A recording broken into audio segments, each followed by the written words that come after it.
एखादा व्यक्ती म्हणतो तुम्हाला चॅलेंजेस काय येत आहे, तुम्हाला पैशाचा प्रॉब्लेम आहे, हेल्थचा आहे, रिलेशनशिपचा आहे, एक्झॅक्टली कशाचा आहे. तर आपल्याला पाहिजे कसं की तुमचं चॅलेंज काय आहे ते समजून घेणारा डॉक्टर पाहिजे. अगदीच. तो कन्सल्टंट खरा कन्सल्टंट. मेडिकल सायन्स असं सांगतं की जर तुम्ही महिन्यातला 1 दिवस जर निर्जल राहिलात, ठीक आहे, जर उपवास केलात, तर तुम्हाला कॅन्सर सारखा कुठलाच आजार होणार नाही. हे मी नाही सांगत, हे मेडिकल. जर तुम्हाला ॲस्ट्रॉलॉजी हे जर नाही वाटत आहे, थोटांड आहे, किंवा न्यूमरोलॉजी थोटांड आहे, तर ठीक आहे, मग तुम्ही तुमच्या मूवीजसाठी वगैरे ज्याच्यामध्ये त्याची बदनामी करायची आहे त्याच्यासाठी मुहूर्त का बघताय. जो नास्तिक माणूस आहे ना, तो सर्वात जास्त आस्तिक आहे. जर तुमच्याकडे ईशान्येमध्ये टॉयलेट असून जर तुमची प्रगती झाली असेल तर 100% मी म्हणतो तशाच पद्धतीने जावं. जर एखाद्या पर्टिक्युलर घरामध्ये गेल्यावर जर तुम्हाला फील कम्फर्ट नाही येते ना, इट मीन्स तुमची एनर्जी त्याच्याबरोबर सिंक्रोनाइज नाही आहे. तो माणूस ठामपणे एखादी गोष्ट करू शकत नाही. मग तिथं मूलाधार चक्र वेगळं. मूलाधार चक्र म्हणजे तुमच्या बॉडीमधला जो सर्वात पहिला चक्र आहे, त्याला बेस चक्र म्हणतो आपण. तो बिघडला की तुमचं अन्न, वस्त्र, निवारा ह्याच्या रिलेटेड गोष्टी गडबड होतात. भौतिक गरजा ज्या असतात ते डिस्टर्ब व्हायला चालू होतात. तर आता हे वास्तुशास्त्र जे आपलं आहे ते फक्त हिंदू धर्मापुरतं मर्यादित आहे की जगातील अन्य धर्मांशी पण रिलेटेड आहे की त्यांच्या शास्त्रामध्ये पण हे आहे वास्तुशास्त्र?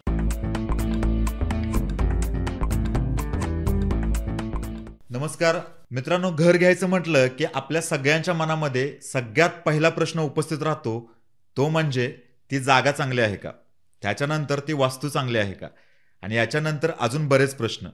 आणि याच विषयांवरती मार्गदर्शन करण्यासाठी आपल्यासोबत शिवशरण सर आलेले आहेत. गेले 12 ते 13 वर्ष ते या क्षेत्रामध्ये काम करतात.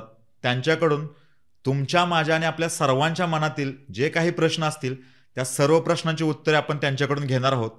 सर नमस्कार, द रोहित पाटील शो या आपल्या पॉडकास्ट चॅनलवरती मी तुमचं खूप स्वागत करतो. खूप खूप स्वागत आहे तुमचं इथे.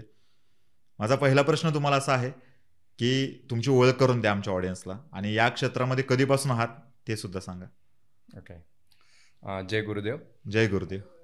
सर्वात अगोदर धन्यवाद, तुम्ही ह्या पॉडकास्टमध्ये मला बोलवलात आणि ह्या चर्चासाठी तुम्ही इथं अवेलेबल आहात. आणि खूप छान वाटलं की तुमचं आत्ता जस्ट मी जेव्हा चॅनल वगैरे बघितलं तर ते पण खूप इन्स्पिरेशनल आहेत. आणि इवन ते लोकांना तुम्ही मोटिवेट करायचं काम करताय तर ते खूप छान आहे. मोटिवेट करताय आणि गाईड करताय प्रॉपर. आणि त्याच पद्धतीने मी वास्तूमध्ये काम करतो की लोकांना प्रॉपर गायडन्स द्यायला पाहिजे. आता ह्या क्षेत्रात साधारण ऑलमोस्ट 12-13 वर्ष झाले मी काम करतोय, ठीक आहे. आणि जेव्हा मी स्टार्टिंगला पुण्यामध्ये आलो तर पुण्यामध्ये इथंच माझं VIT कॉलेजला, जे Vishwakarma institute of creative college होतं, तर तिथं माझं एज्युकेशन झालं. BFA केला मी, बॅचलर ऑफ फाईन आर्ट केला. अच्छा.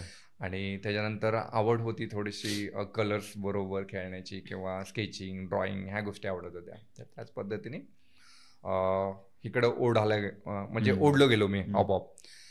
आणि बाकीचे प्रोफेशन कसे आहेत की जसं मला आर्टिस्ट व्हायचं आहे किंवा मला बाबा डॉक्टर व्हायचं आहे, इंजिनियर व्हायचं आहे, तर हे कसं होतं, आपण बाय चॉईस होतो की आम्हाला हे करायचं आहे, तर तो माणूस करत जातो. बरोबर. पण हा ॲस्ट्रॉलॉजी, वास्तू हा जो ऑकल्ट सायन्स आहे ना, तर ह्याच्यामध्ये माणूस ओढला जातो. बरं. म्हणजे हा जो शास्त्र आहे ना, तो तुम्हाला चूज करतो, तो तुम्हाला ओढावून घेतो त्याच्यामध्ये. बाकीच्या प्रोफेशनमध्ये आपण जातो तिकडे, आपण इंटरेस्ट दाखवतो. तर मी अशाच काही माझ्या पर्सनल लाईफमध्ये बऱ्याच गोष्टी घडत गेल्या आणि त्याच्यामध्ये मी ओढावला गेलो. आणि मग त्याच्यामध्ये क्युरिओसिटी वाढत गेली. मग n number of science, healing पासून ते पार ॲस्ट्रॉलॉजी, वास्तू, न्यूमरोलॉजी ह्या सगळ्या गोष्टी करत शिकत गेलो मी. आणि जेव्हा शिक्षण माझं कंप्लीट करत गेलो तर त्याच्याबरोबर मग लोकांबरोबर भेटत गेलो. त्यानंतर वेगवेगळे वास्तू कसे आहेत ते बघत गेलो, वास्तूचे स्ट्रक्चर आहेत, त्याच्यानंतर एनर्जी लेवल काय असते, तर ह्या सगळ्या गोष्टी जाणत गेलो. आणि ज्या पद्धतीने ते जाणत गेलो हळूहळू एक्सपिरियन्स वाढत गेला. आणि कसं होतं की एखाद्या गोष्टीचा तुम्ही कंटिन्यू जेव्हा सराव करताय ना, समजा तुम्ही आज पॉडकास्ट करताय किंवा ह्याच्याऐवजी कोणी क्रिकेटर असेल तर तो कंटिन्यू क्रिकेट जेव्हा खेळत जातो तर त्याला एक एक्सपर्टीज येऊन जाते. अगदीच अगदीच. तर तशी एक्सपर्टीज माझी वास्तू आणि ॲस्ट्रॉलॉजीच्या कनेक्शनमध्ये आहे. अगदीच. की त्या पद्धतीने मग मी लोकांना गाईड करतो की ही वास्तू तुमच्यासाठी योग्य आहे का नाही आहे, तर अशा पद्धतीने. आणि मला खूप इंटरेस्ट येतो ह्याच्यामध्ये. मग मी जॉब करत करत ह्या गोष्टी बऱ्याच वर्षी केलेल्या आहेत आणि स्टील आता पण मी जॉब करतो आणि प्लस ह्या गोष्टी करतो. सर तुम्ही जसं आता म्हटला की एखाद्या क्षेत्रामध्ये आपण सातत्याने काम करत असतो तेव्हा त्या क्षेत्रातले आपल्याकडे एक्सपर्ट येते. एक काउंटर क्वेश्चन आहे तुमच्यासाठी. प्रॉब्लेम असा आहे की आमच्यासारखा सामान्य माणूस जेव्हा एखाद्या ॲस्ट्रोलॉजिस्टकडे किंवा एखाद्या वास्तू कन्सल्टंटकडे जातो तेव्हा प्रत्येकजण असा दावा करतो की मी या क्षेत्रामध्ये 5 वर्ष झालं काम करतोय, 10 वर्ष, 15 वर्ष, म्हणजे बरेच. आता ॲक्च्युअलमध्ये अशा वेळी माणसाने म्हणजे आमच्यासारख्या सामान्य माणसाने विश्वास ठेवायचा तरी कोणावरती ठेवायचा? कारण त्याचं कारण एकच आहे की जर वास्तुशास्त्र हा एक जरा अभ्यास असेल आणि जो एखादा व्यक्ती जर दावा करत असेल की मी 5 वर्ष 10 वर्ष झालं त्या क्षेत्रामध्ये आहे, तर त्या 10 वर्ष अभ्यास असणाऱ्या माणसाकडून उत्तर तर एकच यायला पाहिजे ना प्रत्येकाकडून.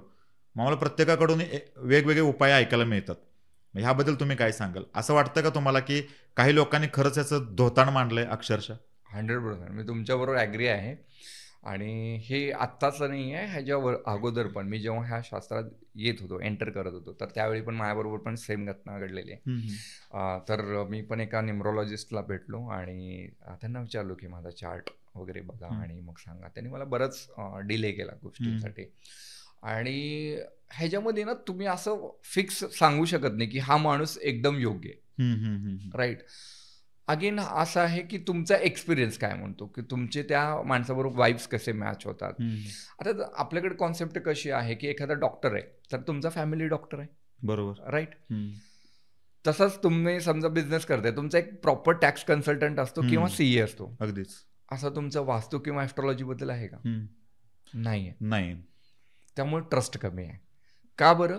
कारण आपण काय करतो की एखादा व्यक्ती एखाद्या इंस्टाग्रामवरती रील बघतो, त्यांनी सांगतं की हे गोष्ट करा, बरोबर, की वाईफला परफ्यूम गिफ्ट करा किंवा तिला मग तुम्ही मॉलमध्ये घेऊन जावा, नात्यात प्रेम वाढेल. हा, मग नात्यात प्रेम वाढेल. तसंही घेऊन गेलं तर प्रेम वाढणारच आहे, ठीक आहे, राईट. बट छोटे छोटे उपाय. आणि लोकांना कशी सवय पडली आहे की श्रोता जो आहे ना, तो श्रोता पण चांगला पाहिजे, ऑडियन्स हा तुमचा चांगला पाहिजे. ऑडियन्स कसा चांगला पाहिजे? त्याचा ऍक्सेप्टन्स पाहिजे. आज मी तुम्हाला एखादी गोष्ट सांगतोय की समजा तुमचं डाएट चुकतंय, ठीक आहे, तुम्ही सकाळी उठून हे डाएट नाही घ्यायला पाहिजे, हे घ्यायला पाहिजे, तर त्याचा ऍक्सेप्टन्स आहे का की बाबा हा मी चेंज करू शकतो किंवा मला करायचं आहे, त्यावेळी ती गोष्ट पॉसिबल आहे. बरोबर. आणि जेव्हा ॲस्ट्रॉलॉजर एखादी गोष्ट सांगतो तर फॅमिली ॲस्ट्रॉलॉजर पहिला पाहिजे, असं माझं पर्सनल मत आहे की एक फॅमिली ॲस्ट्रॉलॉजर तुमचा असला पाहिजे किंवा एक फॅमिली कन्सल्टंट असलाच पाहिजे. जेवढे पण चांगले सेलिब्रिटी लोक आहेत ना, तुम्हाला काय वाटतं त्यांचं एखादा कोणी असं कन्सल्टंट नसेल का? 100% असणार आहे. आणि दुर्दैव असं आहे आपल्या इंडस्ट्रीमध्ये की म्हणजे मी पण फिल्म इंडस्ट्रीच्या रिलेटेड कामं करतो, कंपोजिटिंग्स वगैरे करतो. आपल्या शास्त्राला सर्वात जास्त बदनाम कोण करतं? तर फिल्म इंडस्ट्री. अच्छा, राईट. आणि तेच लोक सर्वात जास्त याचं युटिलाइज करतात. जसं नाव स्पेलिंग करेक्ट पाहिजे, मुहूर्त व्यवस्थित पाहिजे. मग मुहूर्त का बघता? जर तुम्हाला ॲस्ट्रॉलॉजी हे जर नाही वाटत आहे, थोटांड आहे, किंवा न्यूमरोलॉजी थोटांड आहे, तर ठीक आहे, मग तुम्ही तुमच्या मूवीजसाठी वगैरे ज्याच्यामध्ये त्याची बदनामी करायची आहे त्याच्यासाठी मुहूर्त का बघताय? अगदीच अगदीच अगदीच. मग तो शुक्रवारी का रिलीज करताय? राईट. पर्टिक्युलर मुहूर्त बघून एक दिवस अगोदर रिलीज केलं जातं, मग असं का करताय? किंवा शूटिंगची वेळ सुद्धा, शूटिंगची सुरुवात सुद्धा मुहूर्त बघून. मुहूर्त, प्रत्येक गोष्टीला मुहूर्त शास्त्र आहे. म्हणजे तुम्ही बघा हा किती डीप आहे. वर्ण आपण म्हणतो की अरे हे काय नसतं, ते काय नसतं. हा ठीक आहे, चला मी पण ॲग्री करतो, काही नसतं. मग हे शास्त्र का बरं आहे? मग किंवा एखादं जेव्हा आता समजा उपग्रहवरती सोडायचं, आपल्याला उपग्रह सोडायचं, तर त्यावेळी 90% उपग्रह हे एकादशीच्या दिवशी सोडलं जातं. अगदीच. म्हणजे तो शास्त्र, ठीक आहे, एकादशी एक दिवस आहे आणि आपला जो शास्त्र आहे तो पण एक गोष्ट सांगतो आपल्याला की एकादशीच्या दिवशी बाबा तुम्ही ह्या गोष्टी करा, हे रिच्युअल्स करा. कुठलेही जे पण रिच्युअल्स आहेत ना, म्हणजे एकादशीचा उपवास करा, ठीक आहे. तो उपवास किती सांगितलेले आहेत? प्रत्येक एकादशी केले किती? 12 महिने. 12 महिन्यामध्ये किती एकादशी येतात? 24 येतात ऑलमोस्ट, ठीक आहे, डबल. मेडिकल सायन्स असं सांगतं की जर तुम्ही महिन्यातला एक दिवस जर निर्जल राहिलात, ठीक आहे, जर उपवास केलात, तर तुम्हाला कॅन्सर सारखा कुठलाच आजार होणार नाही. हे मी नाही सांगत, हे मेडिकल सायन्स. म्हणजे त्याला सायंटिफिक रिझन आहे कुठे. सायंटिफिक. अगोदरच्या काळात काय होतं की लोकांना सायन्स कळत नव्हतं, लोकांना धर्म कळत होता, लोकांना आध्यात्मिक गोष्टी कळत होत्या, त्याच्याबरोबर त्या गोष्टी जोडल्या गेल्या, राईट. आता उपग्रह का बरं एकादशीच्या दिवशी सोडतात असं जर तुम्ही विचारलं तर ते सांगतील की बाबा ग्रॅव्हिटेशनल फोर्स सर्वात कमी लागतो, त्यामुळे त्याचा काय फ्युएल एफिशियन्सी वाढून जाते. आता हे सांगलं हे पटेल, हा, पण एकादशीच्या दिवशी तुम्ही सोडता असं म्हणलं हे नाही पटणार. हे नाही पटणार. अगदीच बरोबर आहे. ऑब्व्हियसली की आता ऑडियन्स पण तेवढी सतर्क झालेली आहे, तेवढ्या गोष्टी त्यांना पण लॉजिकल पाहिजे, असायला पाहिजे 100%. पण कोणताही सायन्स किंवा कुठलाही शास्त्र आहे ना, तर तो मानवी जीवन सुरळीत करण्यासाठी झालेला आहे. एखाद्या व्यक्तीची प्रगती कशी होईल, आर्थिकरित्या झालं, शारीरिकरित्या झालं किंवा मानसिकरित्या, आणि तो समाजामध्ये कसं वावरेल, तो समाजाला देणं कसं देईल. ठीक आहे, तर त्याच्यासाठी शास्त्र आहे. जसं आता योगशास्त्र आहे, तर योगा हे कशासाठी आहे की योग तुमचा मानसिक अवस्था आणि शारीरिक अवस्था दोन्ही व्यवस्थित करण्यासाठी. ठीक आहे, बरं कुणाला जाड व्हायचं त्याच्यासाठी काही शास्त्र आहे का? पोट पुढं करायचं शास्त्र आहे का? नाही. कुठल्याही शास्त्राचा उल्लंघन केलं तुम्ही तर तुम्ही त्याच्या अपोजिट गोष्ट भेटते तुम्हाला. म्हणजे शरीर मजबूत ठेवायचं, मन चांगलं ठेवायचं तर योगा करा. बरं शारीरिक व्यवस्थित राहायचं तर जिम करा. पथ्य व्यवस्थित सांगितलेत कशासाठी की तुमच्या शारीरिक दृष्टीसाठी किंवा मानसिक दृष्टीसाठी किंवा तुमच्या आध्यात्मिक प्रगतीसाठी. बरोबर, राईट. त्याला पूरक असं शास्त्र आहे. ह्याचं उल्लंघन केलं तर मग त्याची अपोजिट गोष्ट होणार आहे. तसंच वास्तू हे एक शास्त्र आहे. तर वास्तू हे शास्त्र कशासाठी आहे की बाबा तुमचं शरीर चांगलं राहायला पाहिजे, मन व्यवस्थित राहायला पाहिजे, तुमचे रिलेशन चांगले राहायला पाहिजे. आता याच वास्तुशास्त्राची सुरुवात कधीपासून झाली? म्हणजे आता जेवढं वास्तुशास्त्राला महत्व आहे तेवढं पूर्वी होतं का? म्हणजे मी फार पूर्वी म्हणतोय. बऱ्याच गोष्टींमध्ये उल्लेख आहे. जसं ऋग्वेदामध्ये उल्लेख आहे, तर हे जे ग्रंथ आहेत जवळपास 5000 वर्षापूर्वींचा आपल्याकडे एव्हिडन्स सापडतो याच्यामध्ये. म्हणजे 5000 वर्षापूर्वीपर्यंतचे पुरावे आहेत आपल्याकडे. ठीक आहे, जे वेद आहेत, जेव्हापासून वेद आहे तेव्हापासून हे शास्त्र आहे, कारण त्या वेदामध्ये उल्लेख आहे. ठीक आहे, मग त्या वेदांचा असा काही पर्टिक्युलर टाइम स्पॅम नाही आहे की 5000च, पण 5000 वर्षापूर्वीपासूनचा आपल्याकडे एव्हिडन्स आहे. जसं हडप्पा संस्कृती होती आहे. ठीक आहे, जेवढे पण सिंधू संस्कृती आपण ज्याला म्हणतो. ठीक आहे, तर सिंध संस्कृती किंवा ह्या ज्या गोष्टी आहेत हे तेव्हाचे एव्हिडन्स आहेत. त्याचे जे पण स्ट्रक्चर आहे ना ते त्याच्याप्रमाणे आहेत, वास्तुशास्त्राप्रमाणे आहेत. आणि जे राज्य रचना आहे, एखादं नगर रचना आहे, एखाद्या मंदिराची रचना आहे, हे सगळं स्थापत्य वेदामध्ये येतं. म्हणजे ह्यालाच आपण वास्तुशास्त्र म्हणतो. जिथं आपण राहतो, जिथं आपला वास असतो त्याला आपण वास्तुशास्त्र म्हणतो. समाजामध्ये सर 2 वर्ग आहेत. एक वर्ग असतो मानणारा, एक वर्ग असतो न मानणारा. आपण त्यांना न्यूट्रल लोक म्हणू शकतो किंवा नास्तिक म्हणू शकतो. ओके, समजा 90% लोक जर सगळ्या गोष्टी मानून पुढे जात असतील, म्हणजे सर्वसामान्य कुटुंबातील कुठलीही व्यक्ती असेल तर ती पहिला वास्तुशास्त्रानुसारच घर बांधताना सुद्धा वास्तुशास्त्र बघितलं जातं. पण काही लोक आहेत ते याच्यावरती विश्वास नाही ठेवत. त्या लोकांसाठी काय सांगाल तुम्ही? जसं तुम्ही सर्वात अगोदर म्हणले की 2 टाईपचे लोक आहेत, एकतर मानणारा किंवा न मानणारा. म्हणजे नास्तिक आणि आस्तिक अशा पद्धतीने तुम्ही बोलले. नास्तिक म्हणजे काय? जो अस्तित्वाला मान्य नाही करत. अगदीच, त्याला म्हणतो आपण नास्तिक. आस्तिक म्हणजे जो अस्तित्वाला मान्य करतो. पण आता एक मजेशीर गोष्ट सांगू का? जो नास्तिक माणूस आहे ना तो सर्वात जास्त आस्तिक आहे. एक एक्झाम्पल सांगतो. मी ना बऱ्याच वेळा हे पैशाच्या बाबतीत जेव्हा लोकांना सांगतो की पैसा कसा अट्रॅक्ट होतो, काय होतो, सर्वात जास्त एखाद्या कामगाराबद्दल, ठीक आहे, जो अवेअर असतो ना तो कोण असतो मस्त आहे का? की जो नास्तिक आहे. नास्तिक म्हणजे काय? आपण त्याला म्हणतो ना की अरे याला काही घेणं देणंच नाही, हा फक्त ह्याच्या मागच आहे, किंवा ज्याला आपण 2 नंबर म्हणतो. 2 नंबर माहित नाही काय. ठीक आहे, मला तर अजूनपर्यंत कळलं नाही 2 नंबर 1 नंबर असतो काय. ठीक आहे, पण एखादा माणूस समजा एखादा वाळू आहे, वाळूचा ट्रक चाललेला आहे, रात्री 2ला त्या ड्रायव्हरचा फोन त्या मालकाला जाऊ दे, तो मालक जागा आहे त्याच्यासाठी. हेच तुम्ही बाकीच्या बाबतीत बघा. 9 ते 6च्या टायमात जर तुम्ही नंतर ऑफिसच्या बाहेर पडलं तर फोन पण उचलणार नाही तुम्ही ऑफिसचा. बरोबर. मग कोण जास्त आस्तिक आहे? कोण जास्त अवेअर आहे? तो तिथं 100% आपल्या माणसासाठी तयार आहे, तो रेडी आहे, बसलेला आहे.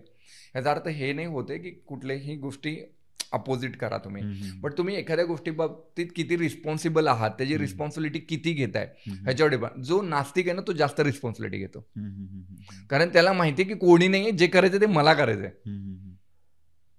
राईट, बरोबर. तर तो जास्त डिपेंडेंट कुणावरती नाही आहे, तर तो कर्मावरती डिपेंड होतो, तो कर्मवादी असू शकतो. ठीक आहे, आता बघा एखादा वर्ग मानणार आहे, नाही मानणार आहे, दोघांना फरक तर पडणारच आहे. जर एखादा समजा एखादा नियम आहे, ज्याला शास्त्र जेव्हा म्हणतो त्याला नियम येतात. गुरुत्वाकर्षणचा नियम आहे, ठीक आहे, वरून खाली पडला तर तो पडणारच आहे. तो तुम्ही कितीही कोणत्याही देवाचं नाव घ्या, कुठल्याही धर्माच्या देवाचं नाव घ्या, काही फरक नाही पडत, कारण तो एक नियम आहे. बरोबर. तिथून तुम्ही पडणार म्हणजे पडणारच आहे. बरोबर. तशाच पद्धतीने वास्तूमध्ये पण काही नियम आहेत. त्या नियमाच्या विरोधात जर तुम्ही जात असाल तर 100% त्याचा रिझल्ट दिसणार आहे. लोकांचं परसेप्शन वेगळं असू शकतो, दृष्टिकोन वेगळा असू शकतो, की अरे ही जी घटना झाली तर ती चांगल्यासाठी झाली, ही घटना झाली अरे इथून तर वाईटच झालंय. ह्या दोन्ही गोष्टी परसेप्शनवरती डिपेंड करतात. या रिलेटेडच एक क्वेश्चन आहे. आपल्या संस्कृती, आता भारतीय संस्कृती आपली खूप प्राचीन मानली जाते आणि सर्वात श्रेष्ठ संस्कृती आपली मानली जाते. आपल्या संस्कृतीमध्ये वास्तुशास्त्राचं महत्त्व किती अधोरेखित केलं आहे? म्हणजे जसं आम्ही आता मंदिरे पण बघतो, 1000 2,000 वर्षापूर्वीची मंदिरे आजही अस्तित्वात आहेत. ते सुद्धा म्हटलं जातं की हे वास्तुशास्त्रानुसारच बांधलेले आहेत. जसं तुम्ही सांगितलं की वास्तुशास्त्राचा पुरावा 5000 वर्षापूर्वींचा आढळतोय. मग आपल्या संस्कृतीमध्ये वास्तुशास्त्राचं महत्त्व किती आहे ते आमच्या ऑडियन्सला सांगा. राईट, 100%. त्याच्यामध्ये आपण आहे ना, एक तर खूप भाग्यवान आहे की आपण हिंदू धर्मामध्ये आपला जन्म झालेला आहे. ठीक आहे, आणि आपल्याला ही संस्कृती लाभलेली आहे. तर त्या संस्कृतीचं जतन आपण नाही करायचं तर कोण करणार? अगदीच बरोबर. राईट. आणि आपल्यामधलेच काही लोक आहेत जे ह्या संस्कृतीच्या अपोजमध्ये जाऊन काही गोष्टी की अरे हे असंच नसतं तसंच नसतं. ठीक आहे, इट्स ओके, तो त्यांचा विषय आहे.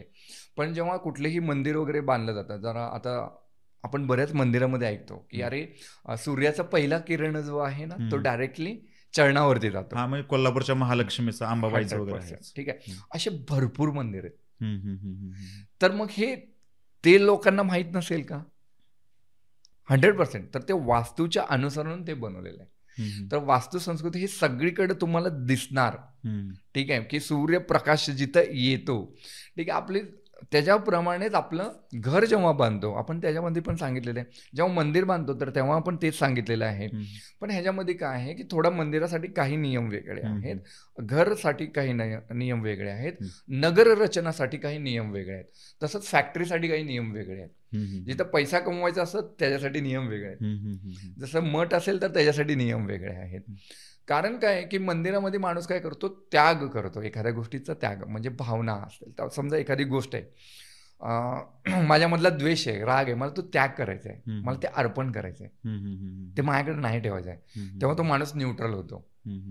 तर मंदिर जे बनलेले आहेत तर एखाद्या स्पिरिच्युअल ग्रोथसाठी, म्हणजे आध्यात्मिक उन्नतीसाठी बनलेले आहे. आणि बाकी जी फॅक्टरीज वगैरे तिथं काय करतो आपण, आर्थिक उन्नती बघतो. बरोबर. प्रत्येक गोष्टीचा पर्पज वेगळा आहे. जेव्हा तो पर्पज डिफाईन आहे त्यावेळी शास्त्र त्याच्या अनुसरून सांगितलं गेलेलं आहे. सर, अजून एक महत्त्वाचा मुद्दा, जसं तुम्ही म्हणला की कमर्शियल स्पेससाठी वेगळं हे असतं, शास्त्र असतं, आणि राहण्यासाठी वेगळं शास्त्र असतं, मंदिरांसाठी वेगळं शास्त्र असतं. या रिलेटेड एक क्वेश्चन आहे, माणसाची उन्नती किंवा माणसाची गरिबी, माणसाची श्रीमंती, किंवा एखादा माणूस गरिबीतून श्रीमंत होतो किंवा श्रीमंतीतून गरीब होतो, याचा आणि वास्तुशास्त्राचा काही संबंध आहे का? तुमची जर वास्तू ठीक नसेल, शास्त्रानुसार नसेल, तर श्रीमंत माणूस गरीब होणं अशी काही उदाहरणं आहेत का? हा, बरेच उदाहरणं आहेत असे. एक सांगू शकताय?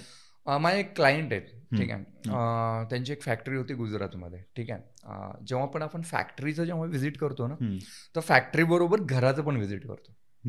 फक्त फॅक्टरीची व्हिजिट करून नाही चालणार, कारण माणसाचा सोर्स कुठे आहे, तो घरी जातोय, 8 तास तिथं राहतोय. बरोबर बरोबर. त्या घराची रचना व्यवस्थित असेल तर फॅक्टरी डायरेक्टली तशी भेटते. फक्त आपण फॅक्टरी बघून नाही चालणार. तर त्या दोघांचं सिंक्रोनाइज आहे का, तर ही गोष्टी बघितली. जसं की त्या फॅक्टरीमध्ये बघित होतं की अरे फॅक्टरीमध्ये तर गोष्टी चांगल्या आहेत, मग सोर्स कुठे आहे, प्रॉब्लेम काय? तर तो प्रॉब्लेम, त्यांचे 3 पार्टनर होते. मग तिन्ही पार्टनरचे आपण काय केलं, घर इंडिव्हिज्युअल पाहिलं. ज्यावेळी घर बघितलं तर सगळ्यात एक कॉमन फॅक्टर आला की सगळ्यामध्ये अग्नेय डिस्टर्ब होता. आणि जेव्हा तो अग्नेय डिस्टर्ब होता तर ती अक्षरशः कंपनी कर्जबाजारी झाली. बापरे. ठीक आहे, 20 करोडचा लोन होता त्यांच्यावर. ठीक आहे, आणि मग त्यांचं असं झालं होतं की आमचे जेवढे पण पैसे ते सगळे EMI मध्ये चाललेले आहेत. म्हणजे इट मीन्स एवढा मोठा हप्ता तिकडे जातोय की ज्याच्यामुळं सर्वायवलला प्रॉब्लेम येतोय. ज्यावेळी आम्ही करेक्शन केलं, घराचे करेक्शन केलं, आणि इंडिव्हिज्युअली त्यांच्या तिघांची कुंडली बघून त्यांना काही उपाय सांगितले. आणि जेव्हा उपाय केले तर त्यावेळी विदिन 2 इयर्समध्ये त्यांचे बऱ्यापैकी गोष्टी सॉर्टेड झाले. आज ती कंपनी चांगल्या पद्धतीने स्टँड करते. सेम असंच अजून एक एक्झाम्पल आहे, गुजरातमधलंच अगेन एक एक्झाम्पल होतं. एक स्कूल होतं, त्या स्कूलमध्ये त्याचं घर चांगलं होतं, बट त्यांच्या स्कूलमध्ये कलरची जी रचना असते ना, जे कलर वापरलेले आहेत तर ते डिस्टर्बिंग होते कम्प्लिटली. त्याच्या कुंडलीप्रमाणे अलाइंड नव्हते. ज्यावेळी आम्ही ते अलाइंड केलं तर त्यावेळी अगेन ते स्कूल चांगल्या पद्धतीने चालायला सुरुवात झाली. तर असे भरपूर गोष्टी आहेत. हॉस्पिटलमध्ये आम्ही बऱ्याच ठिकाणी ट्रीटमेंट केलेलं आहे. पर्टिक्युलर बेडचा पेशंट ठीकच होत नाही. तर तो का होतो? कारण त्याच्या जमिनीखालून जी येणारी ऊर्जा आहे, कंटिन्यू पाण्याचा प्रवाह आहे, राईट. जेव्हा पण दोन गोष्टी एकमेकांना घासल्या जातात तर एक ऊर्जा तयार होते. तर ती ऊर्जा आपल्या बॉडीवरती हिट करत राहते. ठीक आहे. मग ती जर हिट करत असेल तर मेडिसिन खाऊन पण तिथं रिझल्ट येत नाही. पर्टिक्युलर बेडवरती येत नाही, बाकीच्या ठिकाणी येतं. मग हे असं का होतं? मग त्याबरोबर त्या जमिनीला जेव्हा आपण ट्रीट करतो तर ती गोष्ट सक्सेस होते. अशी एन नंबर ऑफ एक्झाम्पल आहेत, एन नंबर ऑफ एक्झाम्पल. म्हणजे एक खूप चांगले क्लायंट आहेत मुंबईमध्ये. तर त्यांचं पण असंच होतं. असा एक डिसऑर्डर होता, त्यांना आजार होता की ज्याच्यामध्ये त्यांची रिकव्हरी येत नव्हते.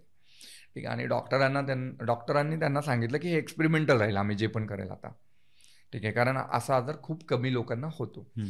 मग त्यांच्या जेव्हा ॲस्ट्रॉलॉजिकल चार्ट बघितला तर पर्टिक्युलर त्यांना सांगितलं, अहो तुमच्या घरामध्ये इथं ही गोष्ट ठेवलेली आहे का, इथं हत्तीचे चित्र आहे का, किंवा हत्तीचा फोटो आहे, हत्तीचा स्टॅच्यू वगैरे आहे का, त्यानंतर पर्टिक्युलर ठिकाणी तुम्ही चांदीच्या काही वस्तू ठेवलेल्या आहेत का. तर त्यांनी म्हणले हां सर, तुम्ही जे सांगते तशा पद्धतीने आहे. जेव्हा हे सिम्पटम्स मॅच होतात ना त्यावेळी रिझल्ट लगेच वाटतं. जेव्हा तुम्ही एखाद्या डॉक्टरकडे जाता तर तुम्ही म्हणता अरे मला खोकला येतोय किंवा मला आहे ना कालपासून बरं नाही वाटत, ऍसिडिटी वाढले. पण डॉक्टर काय म्हणतो, काल काय खाल्लं होतं, हाच प्रश्न आहे. बरोबर. कारण त्याच्यावरनं हे कळतं की हा आजार झाला कशामुळे. तसंच आपण सिम्पटम्स मॅच करतो. जेव्हा सिम्पटम्स मॅच होतात ना तेव्हा रिझल्ट भेटतात. अच्छा, अगदी. असे भरपूर सारे एन नंबर ऑफ एक्झाम्पल आहेत माझ्याकडे ज्याचे मी तुम्हाला देऊ शकतो, इव्हन एव्हिडन्स देऊ शकतो की हे असं होतं नाही आता असं. चला, सामान्य माणसांच्या मनातल्या प्रश्नापासून आपण सुरुवात करूया. पहिला प्रश्न माझ्याकडूनच. सपोज मला आता घर बांधायचं आहे. घर बांधण्यासाठी पहिला मी बघणार आहे जागा. तर ती जागा निवडताना काय काळजी घेतली पाहिजे, जागा कशी असली पाहिजे? खूप चांगला प्रश्न आहे. पहिली गोष्ट म्हणजे जागा जेव्हा पण निवडता तुम्ही, ठीक आहे, तर हे बघा की कोणताही प्लॉट जो आहे, प्लॉट बनतो आपण, जमीन घ्यायला गेलात तुम्ही तर दक्षिण आणि नैऋत्य हा जो भाग आहे तो उंच पाहिजे आणि उत्तर आणि ईशान्य आणि वायव्य हे थोडंसं खाली पाहिजे. मोस्टली काय ईशान्य खाली पाहिजे आणि नैऋत्य वरती पाहिजे, म्हणजे असा स्लोप पाहिजे. तर इकडे समजा नैऋत्य आहे आणि इकडे ईशान्य, तो स्लाइटली असेल तरी चालेल. ठीक आहे. पण कधीच असं नाही पाहिजे की ईशान्य वरती आहे, म्हणजे ईशान्यच्या भागामध्ये डोंगर आहे खूप मोठं, तर असं नाही चालणार. नैऋत्यला खड्डा आहे, पाणी आहे, तर असे जे प्लॉट आहे तो शक्यतो टाळावे आपण. तर तसा नाही घ्यायचा. आणि तिथं जाताना सर्वात अगोदर आहे ना, जेव्हा तुम्ही प्लॉट बघायला जाताय तर जाताना तुम्हाला कुठल्या पद्धतीचे शकून भेटतात. शकून म्हणजे एक सेन्स असतो तुम्हाला जाताना, बाबा हा एक मंदिराचा घंटाचा आवाज आला किंवा एखादा रथ चालू आहे, ठीक आहे, एखादी आरती ऐकू येते तुम्हाला, हे सगळे शकून आहेत. अपशकून काय आहेत की तुम्ही बाहेर पडतानाच नवरा बायकोचे भांडण चालू आहेत की अरे काय की किती वाजता जायचं होतं, आपण किती वाजता निघतोय, असं काही होत असेल. किंवा मग तिथं थोडंसं नैराश्य आहे किंवा असा कोणाचा तर फोन येतो, अरे कोणीतरी गेलाय. मग तो प्लॉट तुम्ही जायच्या अगोदरच ते इंडिकेशन देत असतात, तर ते सोडून टाका. अच्छा, गेलंच नाही पाहिजे, तिथे गेलंच नाही पाहिजे, कारण तिथं व्हायब्रेशन प्रॉपर नसणार आहे. त्यामुळे हे इन्सिडेंट सगळे कनेक्ट होत आहेत. पण ज्याला खूप जास्त आध्यात्मिक प्रगती ज्याची झालेली असेल, ज्याला सेन्स असतो ह्या गोष्टींचा, तर तो लगेच चटकन म्हणतो की नाही हे नको, ड्रॉप करू आपण. कधी कधी असं होतं, तुम्ही एखादा प्लॉट घेता प्लॉट, फक्त टोकन दिलेलं असतं आणि टोकन दिल्यापासून जे तुमचं डाऊनफॉल चालू होतो तो कंटिन्यू दिसतो. म्हणजे असे जे क्लायंट आहेत त्यांनी एक जागा घेतली होती पेट्रोल पंपसाठी, ठीक आहे. तर ती रजिस्टर जेव्हा झाली ती जागा तेव्हापासून त्यांचं कुठलंच पेट्रोल पंपचं काम नाही झालं. ऑलमोस्ट 20 वर्ष झालं स्ट्रगल करत होते. बापरे. आता रिसेंटली त्यांना 1 महिन्यापूर्वी मी सांगितलं की ह्याच्यावरनं नाव काढून टाका, हे ड्रॉप करून टाका, त्याच्यानंतर पुढचे कामं होतील तुमचे. मग त्यांना ते रिअलाइज झालं की अरे हा, ते घेतल्यापासून प्रॉब्लेम आहे. हे व्हायब्रेशन कसे कनेक्ट होतात ना हे तुम्हालाही माहीत नसतं.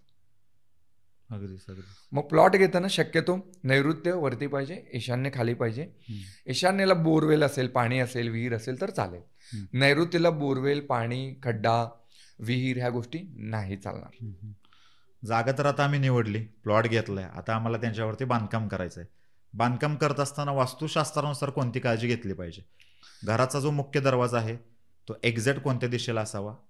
ओके, खूप चांगला प्रश्न आहे. पहिलं तर जो प्लॉटचा नियम सांगितला त्या पद्धतीने प्लॉट घ्यायचा. तसा प्लॉट नसेल तर तो ड्रॉप करून टाकायचा. बरोबर. त्या नियमामध्ये जर प्लॉट बसत असेल तर त्याच्यामध्ये एक चांगल्या कन्सल्टंटला बोलून घ्यायचं, त्याची ग्रेडिंग मॅपिंग करून घ्यायची. कारण काय होतं, जेव्हा मी तुम्हाला सांगतो की ही उत्तर दिशा, तर उत्तर दिशा लोकांचं कसं होतं, ईशान्येपासून ते वायव्येपर्यंत सगळं उत्तरच पकडतात ते. हां, बरोबर. राईट. तर तसं न करता एक चांगला आर्किटेक्ट किंवा एक कन्सल्टंट पकडा, त्याला म्हणा मला व्यवस्थित डिग्री वाईज सांग, किंवा तुम्ही स्वतः त्या प्लॉटच्या सेंटरमध्ये जावा आणि तिथं कंपास ओपन करा. ठीक आहे, मॅग्नेटिक कंपास जो असतो तो ओपन केला आपण, तर त्याच्यामध्ये ट्रू नॉर्थ कुठं आहे ते बघायचं की बाबा हा ट्रू नॉर्थ बरोबर प्लॉटच्या समोर येतोय का. ट्रू नॉर्थ म्हणजे काय की तुमच्या प्लॉटला ते अलाइंड आहे बरोबर उत्तर दिशा. बऱ्याच वेळा काय असतं की उत्तर थोडीशी टिल्टेड असते की इकडे उत्तर आहे पण हा इकडं शिफ्ट झालेला आहे, तर तो 10 डिग्री 20 डिग्री 25 डिग्री अशा पद्धतीने टिल्टेड असतो. जर तो टिल्टेड असेल तर त्याच्या पद्धतीने मॅपिंग व्हायला पाहिजे. आणि एक स्वस्तिकचं कॉन्सेप्ट आहे, स्वस्तिक. ठीक आहे, बऱ्याच वेळा असं म्हणतात की स्वस्तिक घरावरती असायला पाहिजे, दारावरती, किंवा दरवाजावरती स्वस्तिक असायला पाहिजे. तर दरवाजावरती स्वस्तिक नाही पाहिजे, तर स्वस्तिकामध्ये दरवाजा पाहिजे. आता हे काय सांगतो, तर जेव्हा तुम्ही स्वस्तिक काढता ना, स्वस्तिक काढल्यानंतर समजा तुम्ही उत्तरेला तोंड केलेलं आहे, जेवढं स्वस्तिकचं भाग ओपन आहे ना तिथं तिथं तुमचे दरवाजे पाहिजेत. अच्छा, ठीक आहे. ह्याचं एक इमेज मी तुम्हाला देतो, तर ते तुम्ही ऑडियन्सला दाखवून अजून जास्त क्लिअरिटी येईल त्याच्यामध्ये. म्हणजे एक एक्झाम्पलला सांगायचं झालं की समजा मी उत्तरेला तोंड करून उभा आहे, असा हात जर करतोय, तर ह्या हातापासून इकडच्या साईडला स्वस्तिक ओपन असतो. बरोबर. ठीक आहे, जेवढा भाग स्वस्तिकचा ओपन आहे, ओपनवाला, तर तेवढ्यामध्ये दरवाजे तुम्हाला शक्यतो चालतात. ठीक आहे, तर तशा पद्धतीने दरवाजा घ्यायला पाहिजे. ईशान्यमधला दरवाजा चालतोय, पूर्वेमधला दरवाजा चालतोय, उत्तरेचा दरवाजा चालतोय, आणि बरेच असे काही पद आहेत. ठीक आहे, त्या पदामधनं पण दरवाजे चालतात. पण जेव्हा एखाद्या एक्सपर्टीजचा ऍडवाइस घेतो ना, तर त्यावेळी जास्त ते बेटर काम करू शकतं. पण अगेन ते एक्सपर्टीज पण बघताना थोडंसं, तुम्ही जो मगाशी क्वेश्चन केला होता, तेवढा अनुभव असला पाहिजे. हा, बऱ्याच वेळा आत्ता काय झालंय माहिती का, आता मार्केटिंग एवढ्या गोष्टींचं होतं ना की थोतांड झालेलं आहे बऱ्यापैकी गोष्टींचा, की 99 रुपये 999 रुपयेमध्ये तुम्ही एखादा कोर्स करा आणि वास्तू कन्सल्टंट व्हा. मग थोड्या दिवसांनी असंही येऊ शकतं की 999 रुपयाचा कोर्स करा आणि डॉक्टर व्हा. होऊ शकतं ना, होऊ शकतं, का पॉसिबल नाही आहे. अगदीच. पण अगेन मग तेच आहे, तुमचा अनुभव आहे, एक्सपिरियन्स आहे, तर ह्या गोष्टी मॅटर करतात. तर एक चांगला कन्सल्टंट बघा. ठीक आहे, तुमच्या आजूबाजूला तुमच्या परिचयामध्ये जर असेल, ज्याच्याकडनं चांगला कन्सल्टंट कसा ओळखायला पाहिजे की ज्याला रिझल्ट जो दिलेला आहे, जो तुमच्या गोष्टी समजून घेऊ शकतो. ठीक आहे, जो कन्सल्टंट तुमचा ऐकून घेऊ शकतो आणि तुमचे प्रॉब्लेम समजून घेण्याची कॅपॅसिटी आहे. नाहीतर तो फक्त जर आल्यावर अरे तुमच्या घरामध्ये ईशान्येला टॉयलेट आहे मग गडबड आहे, आग्नेयमध्ये टॉयलेट आहे गडबड आहे, नाही. पण एखादा व्यक्ती म्हणतोय तुम्हाला चॅलेंजेस काय येत आहे, तुम्हाला पैशाचा प्रॉब्लेम आहे, हेल्थचा आहे, रिलेशनशिपचा आहे, एक्झॅक्टली कशाचा आहे. अच्छा, तुम्ही डॉक्टरांकडे गेल्यावर असं करतो का, तर सगळे टेस्ट करून घ्या, ब्लड टेस्ट पण करा, मग एक काम करा, आज काही नाही तर ही एक टेस्ट करतो, सोनोग्राफी हे करा, हाडांचे सगळे तुम्ही एक्सरे करून घ्या, असं सांगतो. तो काय म्हणतो की काय झालंय, डोकं दुखतंय, ओके, कधीपासून दुखतंय, काय झालंय, बरं तुम्हाला ऍसिडिटीचा त्रास आहे का, काय पर्टिक्युलर खाल्ल्यावरती डोकं दुखतंय का, हे जे डॉक्टर सांगतो ना, तर तो प्रॉपर डॉक्टर. अगदी. एखादा पेन किलर देतोय, वरती अजून एक 2-4 गोळ्या देतोय, जर 5 पेक्षा जास्त गोळ्या देतो तर त्या डॉक्टरला तुमचा आजार नाही कळालाय. बरोबर. कारण त्यांनी सगळे गोळ्या दिलेल्या. मग तसा डॉक्टर नाही पाहिजे आपल्याला, किंवा तसा वास्तू कन्सल्टंट नाही पाहिजे की सगळ्याच गोळ्या देतोय. बरोबर. तर आपल्याला पाहिजे कसं की तुमचं चॅलेंज काय आहे ते समजून घेणारा डॉक्टर पाहिजे. अगदीच, तो कन्सल्टंट खरा कन्सल्टंट. आता सर तुम्ही जे हे मुख्य दरवाजा घराचा कुठे असावा याच्याबद्दल थोडीशी माहिती आम्हाला दिलीत तुम्ही, किंवा जे रूल सांगितले, हे इंडिव्हिज्युअल घर असेल, बंगला असेल, किंवा सपोज अपार्टमेंट मधला एखादा फ्लॅट असेल, तर सगळ्यांना हे एकसारखेच रूल लागू होतात का वेगवेगळे रूल असतात? वेगवेगळे असू शकतात. ह्याच्यामध्ये जे अपार्टमेंट सिस्टम आहे त्याच्यामध्ये ह्या नियमामध्ये फ्लॅट मिळणं खूप अवघड आहे. अगदीच बरोबर. कारण एखादा बिल्डर जेव्हा स्ट्रक्चर करतो तर तो हे बघतो की माझी जास्तीत जास्त जागा कशी युटिलाइज होईल. राईट. व्हेंटिलेशन खूप जास्त इम्पॉर्टंट आहे अपार्टमेंटसाठी. ठीक आहे, आपलं शास्त्र हे जे सांगतं तर सूर्यप्रकाश तुमच्या घरामध्ये मॅक्झिमम किती येईल, ईशान्येमधनं म्हणून एंट्रन्स सांगितलं जातं, पूर्वेमधनं एंट्रन्स सांगितलं जातं, उत्तरेमधनं एंट्रन्स, वायव्येमध्ये पण पार्शली एंट्रन्स तुम्हाला चालतो. ठीक आहे, पण शक्यतो ईशान्यमधनं पूर्वेमधनं जर एंट्रन्स घेत असेल तर तो जास्त बेटर आहे. ठीक आहे, जमिनीसाठी जे सांगितलं तो आत्ताचा जो नियम आहे तो परफेक्ट आहे. त्याच्यामध्ये तुम्ही प्रॉपर पदमधनं एंट्रन्स घेऊ शकता, हितपर्यंत तिथं फ्लेक्झिबिलिटी भेटते. पण अपार्टमेंटमध्ये त्या गोष्टींचं फ्लेक्झिबिलिटी आपल्याला भेटत नाही आहे, त्याच्यामध्ये आपल्याला ऍडजस्टमेंट करावं लागतात. पण त्याच्यामध्ये पण शक्यतो ट्राय करा की तुमचं पूर्वेमध्ये, ईशान्येमध्ये, उत्तरेमध्ये इथून काय पाहिजे, डोअर पाहिजे, विंडोज पाहिजे.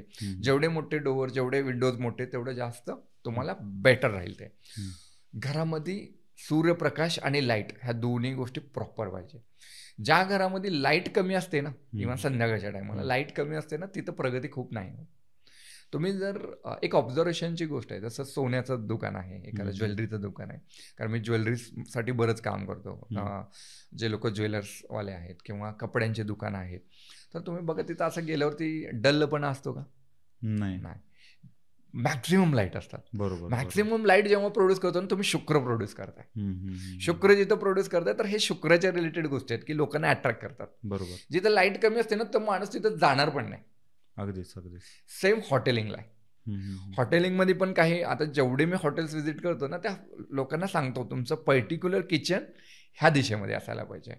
जसं लोकांना काय वाटतं की आग्नेयालाच किचन असायला पाहिजे, पण हॉटेल इंडस्ट्रीमध्ये आग्नेयामध्ये किचन असून पण लोकांचे हॉटेल नाही चालत, कारण ते काय कमर्शियलायझेशन आहे. अच्छा. आपण काय घरामध्ये जेवण कसं करतो, आपण पोट भरण्यासाठी. हॉटेलमध्ये जेवायला कसं जातं, चेंज म्हणून. बरोबर. राईट. मग तिथं फूड कसं पाहिजे, वेगळ्या पद्धतीने बनायला पाहिजे. अगदी. एखादा फूड, एखादा ब्रँड जो बनतो ना, तो एक पर्टिक्युलर झोनमध्ये तुमचं जर किचन असेल ना, तर त्याच्यामुळं ती इंडस्ट्री ओळखली जाते. मग हे आम्ही बऱ्याच हॉटेलचं ऑब्झर्वेशन करून तो कन्क्लुजनवरती आलो. आणि हे ना अनुभूतीचं शास्त्र आहे. जेवढा अनुभव तुम्हाला जास्त येणार ना, तेवढ्या गोष्टी तुमच्या अजून जास्त बरोबर सटीक नियमावरती येणार की हा हे इथं असेल तर हे होणार, अशा पद्धती. चला सर, तुम्ही तर सांगितलं की मुळात पहिल्यांदा जागा हे वास्तुशास्त्र बघूनच घेतली पाहिजे. घर बांधताना सुद्धा वास्तू कन्सल्टंटकडे चांगलं गेलंच पाहिजे. सपोज एखाद्याने ह्या गोष्टी बघितल्या नाही, तो मानत नाही असं आपण समजून चलू, आणि त्याने जर तिथे घर बांधलं आणि घर बांधल्यानंतर त्याला समजलं की बाबा रे आता ह्याच्यामध्ये वास्तुदोष आहे आणि त्याचा कुठेतरी ह्याच्यावरती ट्रस्ट बसला, तर ते वास्तुदोष दूर करण्यासाठी काही सोपे उपाय आहेत का? ओके. आता बऱ्याच वेळा वास्तुदोष म्हणजे काय ऍक्च्युली? दोष म्हणजे एखादा एनर्जीचा इन्फ्लुएन्स कमी आहे, किंवा आता जसं आपण म्हणतो ना नाडी दोष आहे, किंवा वातपित्त कफ प्रकृतीमध्ये एखादी नाडी जर डॉमिनंट झाली, ठीक आहे, तर आपण कुठलं पण गोष्ट इम्बॅलन्स झालं म्हणजे तो दोषमध्ये आला. मग तो दोष तयार कसा होतो, एकतर कलरमध्ये चुकीचे कलर वापरल्यामुळं, स्ट्रक्चरलमुळं आणि एनर्जीमुळं. आता एनर्जीच कशी आहे, स्ट्रक्चर कसं आणि कलर कसा, तर कलरमध्ये खूप जास्त जर डार्क कलर वापरत असेल तुम्ही, ठीक आहे, घरामध्ये असं समजा की एकदम चॉकलेटी कलर देऊन ठेवलेला आहे पूर्ण घरामध्ये, तो डलनेस येणार आहे. डलनेस आला की माणूस गेल्यानंतर फ्रेश तर वाटायला पाहिजे. बरोबर. आता एखाद्याच्या मित्राच्या घरी जेव्हा आपण जातो किंवा एखाद्या पाहुण्यांच्या घरी जातो, पर्टिक्युलर घरामध्ये गेल्यानंतर मे बी त्यांचं खूप लक्झरी असते, सगळं दिसायला खूप चांगलं असतं, हायटेक असेल, पण तिथे ना तुम्ही थांबवत नाही. का बरं थांबत नाही? असं काय होतं? कारण तिथली एनर्जी तुम्हाला थांबू देत नाही, तुम्ही त्याच्याबरोबर सिंक्रोनाइज नाही आहे. त्याच पद्धतीने माणसांबरोबर पण आहे. तुम्ही एखादी व्यक्ती असते, त्या व्यक्तीबरोबर बोलल्यावर अरे हा खूप फ्रेश वाटला तुमच्याबरोबर बोलणं, आपण असं म्हणतो. पण तेच एखाद्या व्यक्तीबरोबर असं होतं की अरे यार कधी एकदा जातो हा, बरोबर, राईट, म्हणजे तो आपली एनर्जी सक करतोय. बऱ्याच वेळा आपण सगळ्यांबरोबर तेवढ्या वेळ नाही बोलू शकत, पण एखादा मित्र असेल किंवा एखादी मैत्रीण असेल, तुम्ही त्याच्यावर तासन तास गप्पा मारता. बरोबर. अगदीच. का बरं? आणि काय बोलतं हे पण माहित नाही. ते पण आहे, राईट, कारण त्याच्याबरोबर तुमची एनर्जी सिंक्रोनाइज झाली. ओके. पण हे सगळ्यांबरोबर नाही होत. तसंच वास्तू मध्ये पण आहे. वास्तूमध्ये हा एनर्जीचा जो प्रकार आहे ना, तो हाच आहे. जर एखाद्या पर्टिक्युलर घरामध्ये गेल्यावर जर तुम्हाला फील कम्फर्ट नाही येते ना, इट मीन्स तुमची एनर्जी त्याच्याबरोबर सिंक्रोनाइज नाही आहे. तसं प्रत्येक व्यक्तीबरोबर त्यांची वास्तू सिंक्रोनाइज असलीच पाहिजे, तर ती चांगली परफॉर्मन्स देऊ शकते. ठीक आहे, मग त्या एनर्जी युटिलाइज होतात. मग त्याच्यामध्ये हेल्थसाठी झालं, वेल्थसाठी झालं, रिलेशनसाठी झालं, ह्या पद्धतीने. चला सर, बाकीच्या गोष्टी 19-20 असू शकतात, कारण मला असं नाही वाटत की प्रत्येक घर हे 100% वास्तुशास्त्रानुसार असतंच. काही ना काही गोष्टी हातातून सुटतात. काय कधी कधी जागेचा प्रॉब्लेम असतो किंवा बऱ्याच गोष्टी. अशा कुठल्या गोष्टी आहेत सर की ज्या गोष्टी घरामध्ये नसल्याच पाहिजेत किंवा तशा नसल्याच पाहिजेत किंवा अशा असल्याच पाहिजेत? 100% ह्याच्यामध्ये जसं नैऋत्यला टॉयलेट हे नसलंच पाहिजे. नसलंच पाहिजे. जर असेल तर काय होतं? हा मी सांगतो. नैऋत्य म्हणजे हे पृथ्वी तत्वाचे आहे. जे दोष मगाशी मी म्हणत होतो ना, प्रत्येक ठिकाणी एक एलिमेंट आहे. जसं ईशान्य दिशा, उत्तर दिशा ही जलतत्वाची आहे, आग्नेय दिशा ही अग्नी तत्वाची आहे, नैऋत्य दिशा ही पृथ्वी तत्वाची आहे, वायव्य दिशा ही वायू तत्वाची आहे. ठीक आहे. तर जेव्हा हे तत्व बिघडतात ना, त्यावेळी गोष्टी बिघडतात. जसं पृथ्वी तत्वामध्ये जर पाणी आलं, ठीक आहे, किंवा टॉयलेट आलं, तर तिथं पाण्याचा साठा असतो. बरोबर. बऱ्याच लोकांचा सेप्टिक टँक तिथंच असतो. बरोबर. जर तिथं पाण्याचा साठा वाढला किंवा सेप्टिक टँक तिथं आलं, खड्डा आला, तर अशा वेळी मेडिकल एक्सपेन्सेस जास्त होतात. स्थिरता येत नाही. स्थिरतामध्ये काय आलंय? पाणी आलंय. चिखल झालं ना, तर त्या चिखलावरती आपण फास्ट चालू शकतो का? नाही चालू शकत. किंवा व्यवस्थित उभारू शकतो का? नाही उभारू शकत. तर त्याच्यामध्ये आपण बघतो की इथं स्थिरता कशा पद्धतीची जाते, तर रिलेशनशिपमधली जाते, फायनान्शियल गोष्टींमधनं जाते, आणि एक जो पुरुष तत्व आहे ज्याच्यामध्ये डिसिजन मेकिंग पॉवर असते, तर ती इन्स्टेबल होते. मग ती थांबू शकत नाही. तो माणूस ठामपणे एखादी गोष्ट करू शकत नाही. मग तिथं मूलाधार चक्र बिघडतो. मूलाधार चक्र म्हणजे तुमच्या बॉडीमधला जो सर्वात पहिला चक्र आहे, ज्याला बेस चक्र म्हणतो आपण, तो बिघडला की तुमचं अन्न, वस्त्र, निवारा ह्याच्या रिलेटेड गोष्टी गडबड होतात. भौतिक गरजा ज्या असतात ते डिस्टर्ब व्हायला चालू होतात. मग त्यामुळं नैऋत्य दिशामध्ये टॉयलेट नसायलाच पाहिजे. तर हा एक नियम आहे. दुसरा एक नियम, ईशान्येला पण नसायला पाहिजे टॉयलेट. ईशान्येमध्ये नियम असला, जर ईशान्येमध्ये जर टॉयलेट आला तर बेसिकली काय, तुमची हिलिंग पॉवर ईशान्येमध्ये आहे. हिलिंग पॉवर म्हणजे जिथून माणूस रिकवर होतो. ठीक आहे. जर तो ईशान्येमध्ये टॉयलेट आला तर तुम्ही हिलिंग पॉवर डिस्टर्ब करून टाकता. तर त्यामुळे माणूस आहे ना, जे शरीरामधल्या ज्या पेशी आहेत जे लढू शकतात रोगांच्या अपोजमध्ये, तर त्याला तुम्ही किल करताय. तर इनडायरेक्टली ते डिस्टर्ब झालं की तुम्ही आजारी पडणार, तुम्ही डिसिजन नाही घेऊ शकणार, आणि मग वेगवेगळे असे डिसऑर्डर तयार होतात की जे तुमच्या स्वतःच्या पेशी स्वतःना खातात. म्हणजे जसं उदाहरणार्थ कॅन्सर आहे. अच्छा, ठीक आहे. अशा पद्धती मग कॅन्सर असेल, पॅरालिसिस असेल, तर अशा गोष्टी होऊ शकतात. जीवघेणे आजार जडू शकतात. येस. आणि दीर्घकालीन आजार असतात. ओके. मग नैऋत्य आणि ईशान्य सोडून कोणत्याही दिशेला चालतं टॉयलेट घरामध्ये? बाकीचे जे टॉयलेट आहेत ते ट्रीटेबल आहेत. म्हणजे त्याला तुम्ही उपाययोजना करू शकता. बरं. म्हणजे सर्दी, खोकला असं झालं तर त्याला उपाय होऊ शकतात. पण एखादी गोष्ट जर मूळतः जन्मतः आजारी असेल तर ते पॉसिबल नाही त्याला ट्रीट करणं. बरं. ह्या दिशा झाल्या की ह्या दिशेला टॉयलेट नसलं पाहिजे. अशी कुठली दिशा आहे की जिथे असलं पाहिजे? वायव्येला चालतो, पश्चिमेमध्ये चालतो. ठीक आहे. अशा पर्टिक्युलर काही झोन आहेत, त्या झोनमध्ये चालतात.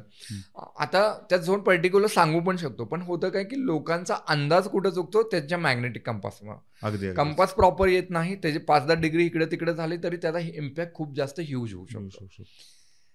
अजून एक सोप्पा सांगू का, तुम्ही स्वतःचं घर करायच्या अगोदर रेंटल घर राहत असता. बरोबर. रेंटल घर मधलं ऑब्झर्वेशन ठेवा.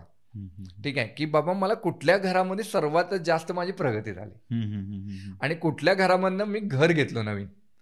त्या घरामधनं जर तुम्हाला कळालं ना की अरे ह्या घरामध्ये माझा जो बेडरूम होता तो पश्चिम दिशेला होतं, देवघर पूर्व दिशेमध्ये होतं, किचन ह्या पर्टिक्युलर ठिकाणी होतं, टॉयलेट ह्या ठिकाणी होतं, ती जी आहे ना ती एनर्जी सिंक्रोनाइज झाली तुमच्या बरोबर. मग शक्यतो मे बी असं पण होतं त्याच घरामधनं तुम्ही अजून 2-3 प्रॉपर्टी घेऊ शकता त्या रेंटल प्रॉपर्टीमधनंच. मग ते ऑब्झर्वेशन मध्ये ठेवा. तुमचं औषध आहे ना ते तुम्हालाच चालतं, तुमचं औषध दुसऱ्याला नाही चालणार. माझा चष्मा तुम्हाला चालणार का? नाही चालणार. कारण माझ्या ग्रहांची पॉवर वेगळी आहे, तुमच्या ग्रहांची पॉवर वेगळी असू शकते.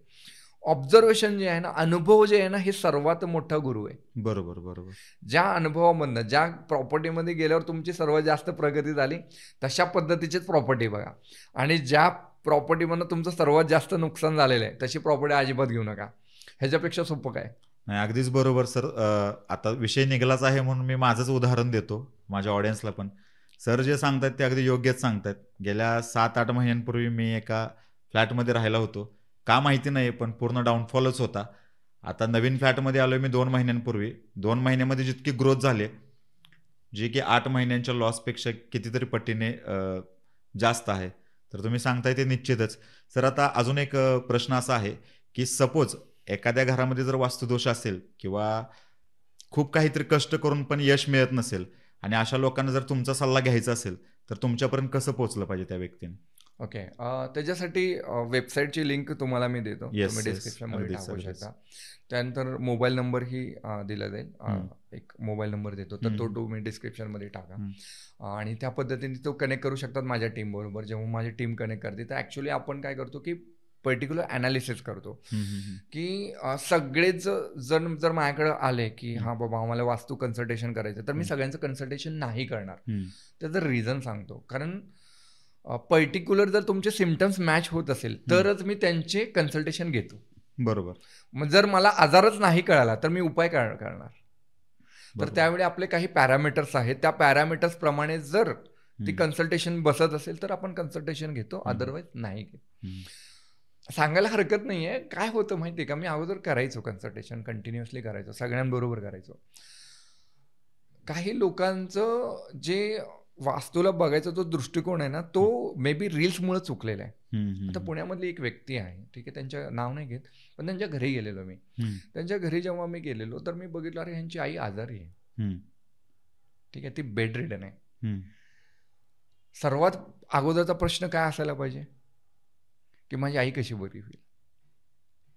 आणि त्या दिवशी आहे ना मी खूप असा इमोशनल झालो त्या गोष्टीला घेऊन की अरे ह्या व्यक्तीने ही गोष्ट अगोदर विचारली पाहिजे. तर त्या व्यक्तीचा प्रश्न काय होतं मला की माझी तिजोरी कुठं असायला पाहिजे. मग तिजोरी जास्त महत्वाची आहे का आई जास्त महत्वाची आहे? तू विचार ना बाबा की तुमच्या घरामध्ये माझं आरोग्य कसं चांगलं राहायला पाहिजे. आता तिजोरीपेक्षा आरोग्य जास्त महत्वाचं. अगदीच बरोबर. मग तेव्हापासून मी ठरवलं की काही नियम मी बनवतो की त्या नियमाप्रमाणे आपण जाऊया आणि तसेच पॅरामीटर्स आपण घेतो. तुम्ही फिक्स मला सांगा की मला फक्त आरोग्य बघायचं तर आरोग्याच्या बाबतीत, फायनान्स बघायचं तर फायनान्सच्या बाबतीत. मग त्याच्यामध्ये काही पॅरामीटर्स आहेत ते मला बघावं लागतं. काय होतं की तुम्ही एका प्रोफेशनमध्ये एवढे जास्त इन्व्हॉल्ड होता, कारण हा कम्प्लिटली माझे जो अभ्यास आहे 13 वर्षाचा अनुभव आहे, तो अनुभव हे सांगतो की लोककल्याणासाठी लोकहितासाठी याला वापरलं पाहिजे. बरोबर. ऑब्व्हियसली त्याचे काही मी चार्जेस घेतो, डेफिनेटली घेतो. का घेतो? जर तुमचा एखादा चांगला डॉक्टर असेल, ठीक आहे, तर त्याचा पण सर्वायवल आहे ना. बरोबर, राईट. आज मी एखादी गोष्ट करतो, एखादा डॉक्टर ऑपरेशन करतो, तर तो असा म्हणला तर आजपासून की मी ऑपरेशन आजपासून फ्री करतो, त्याचं घर चालणार आहे का? हां, त्याच्याकडे म्हणजे भरपूर प्रॉपर्टी आहे, ठीक आहे, ओके, सर्वायवलला काय प्रॉब्लेम नाही, तर तो करू शकतो. बरेच जण त्याला पूर्ण झोकावून पण देतात, पण त्यांची जर पर्सनल लाईफ बघितलं ना खूप डिस्टर्बिंग असतं. आज माझे कंटिन्युअस व्हिजिट्स चालतात किंवा माझ्यासारखे आणखीन बरेच कन्सल्टंट असतील, त्यांनी बऱ्याच गोष्टी सॅक्रिफाईस करतात. आज तुम्ही तुमच्या पर्सनल लाईफमध्ये बघितलं बऱ्याच गोष्टी सॅक्रिफाईस. आज आता इथं पॉडकास्ट आहे, मे बी असू शकतो कोणतरी मित्र तुम्हाला भेटायला येऊ शकतो किंवा मूवीजला तुम्ही जाऊ शकला असतात, चांगल्या ठिकाणी डिनर करू शकला, हे सॅक्रिफाईस करताय ना. बरोबर. आज तुम्ही एखादी गोष्ट रिसर्च करताय तर त्याला कंटिन्युअस 8 तास 12 तास, कधी कधी रात्री 2-2, 3-3 वाजेपर्यंत पण तुम्ही जागता ना. बरोबर. ती झोप सॅक्रिफाईस करता ना, त्याची व्हॅल्यू काय? बरोबर. येस, अगदीच. तर ते एक्सचेंज व्हायलाच पाहिजे. आणि जेवढा चांगला कन्सल्टंट तुम्हाला, काय होतं माहिती का, रात्री 1ला समजा आज मी बस स्टॉपवरती उतरलो, माझ्यासाठी एखादी कॅब अवेलेबल असेल, तो भलेही 1000 रुपये घेतोय, बट माझ्यासाठी ती अवेलेबल आहे आता तिथं. बरोबर. जर असं मी जर त्याला बघितलो ना तर ती गोष्ट सोपी वाटेल. पण जर असं बघितलो की अरे 500 होते आणि तो 1000 घेतोय, मग तो पण नाही म्हणला आणि तो गेला समजा तिकडनं कॅबवाला, आता काय? बरोबर. तुम्ही रात्रभर तिथं थांबणार आहे? त्यावेळी ज्यावेळी तुमची कार्मिक गोष्टी त्याच्याबरोबर कनेक्टेड असतात ना, जेव्हा ज्याला जी गोष्ट द्यायची ती तुम्हाला द्यावंच लागणार आहे. बरोबर. ती इन मीन कशा पद्धतीने पण जाऊ शकते. बरोबर. ठीक आहे, तर एक योग्य कामासाठी गेलेलं जास्त बेटर आहे असं मला वाटतं. ठीक आहे.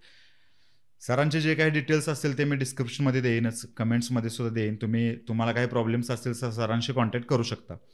सर, एक अतिशय महत्त्वाचा प्रश्न आहे, पुन्हा मी तिथेच येतो, कारण तुम्ही म्हटलात की ईशान्य दिशेला टॉयलेट असेल तर जीवघेणा आजार जडण्याचे चान्सेस जास्त असतात, कॅन्सरसारखे. नैऋत्याने समजून चला की एखाद्या घरातलं टॉयलेट नैऋत्याने ईशान्य दिशेला आहेच, अशा लोकांनी उपाय म्हणून काय केलं पाहिजे त्याच्यावर? अच्छा, ह्याच्यामध्ये 2 गोष्टी आहेत. अगोदर ईशान्य आणि नैऋत्यमधले टॉयलेट सगळ्यांनाच हार्मफुल आहे का? तर नाही. फर्स्ट थिंग हे. बरं. दुसरी गोष्ट त्याची पत्रिका आपण जेव्हा सोबत बघतो, हे जे सायन्स आहे ना हे एकमेकांना पूरक आहेत. कुठलीही गोष्टीने एकमेकांना पूरक आहे. म्हणजे जसं आता योग आहे, योगाबरोबर काय डाएट पण पाहिजे ना, आहार काय पाहिजे तुमचा. कोणतेही मेडिसिन घेतात त्याच्यामध्ये पथ्य सांगितलेले, जेव्हा हे दोन्ही कॉम्बिनेशन येतात ना तेव्हा तुम्हाला रिझल्ट चांगला दिसतो. सेम गोष्ट वास्तूमध्ये आहे. जेव्हा तुमचं वास्तू आणि तुमचं ॲस्ट्रॉलॉजिकल चार्ट आणि नंबरचं व्हायब्रेशन हे जेव्हा कनेक्टेड होतात ना एकमेकांना त्यावेळी तुम्हाला रिझल्ट चांगला भेटतो. जसं तुम्ही म्हणलात की ईशान्येमध्ये जर टॉयलेट असेल, नैऋत्यमध्ये टॉयलेट असेल, तर हे सगळ्यांना हार्मफुल आहे का? तर सगळ्यांना नाही आहे. तर मे बी 100 70% लोकांना हार्मफुल असू शकतो, पण 30% लोकांना नाही. मग ते 30% कोण आहे ज्यांचं आम्हाला बघावं लागतं की ईशान्य दिशा जसं आले तर त्यांचा गुरु जो आहे पत्रिकेमध्ये तो कुठल्या पोझिशनला बसलेला आहे, ठीक आहे, राहू कोणत्या पोझिशनला बसलेला आहे, ह्या दोघांचं कॉम्बिनेशन काय होत आहेत त्याच्याप्रमाणे त्याची टॉयलेटची पोझिशन डिसाईड होते. तर आता हे वास्तुशास्त्र जे आपलं आहे ते फक्त हिंदू धर्मापुरतं मर्यादित आहे की जगातील अन्य धर्मांशी पण रिलेटेड आहे की त्यांच्या शास्त्रामध्ये पण हे आहे वास्तुशास्त्र? अच्छा, खूप चांगला क्वेश्चन आहे हा.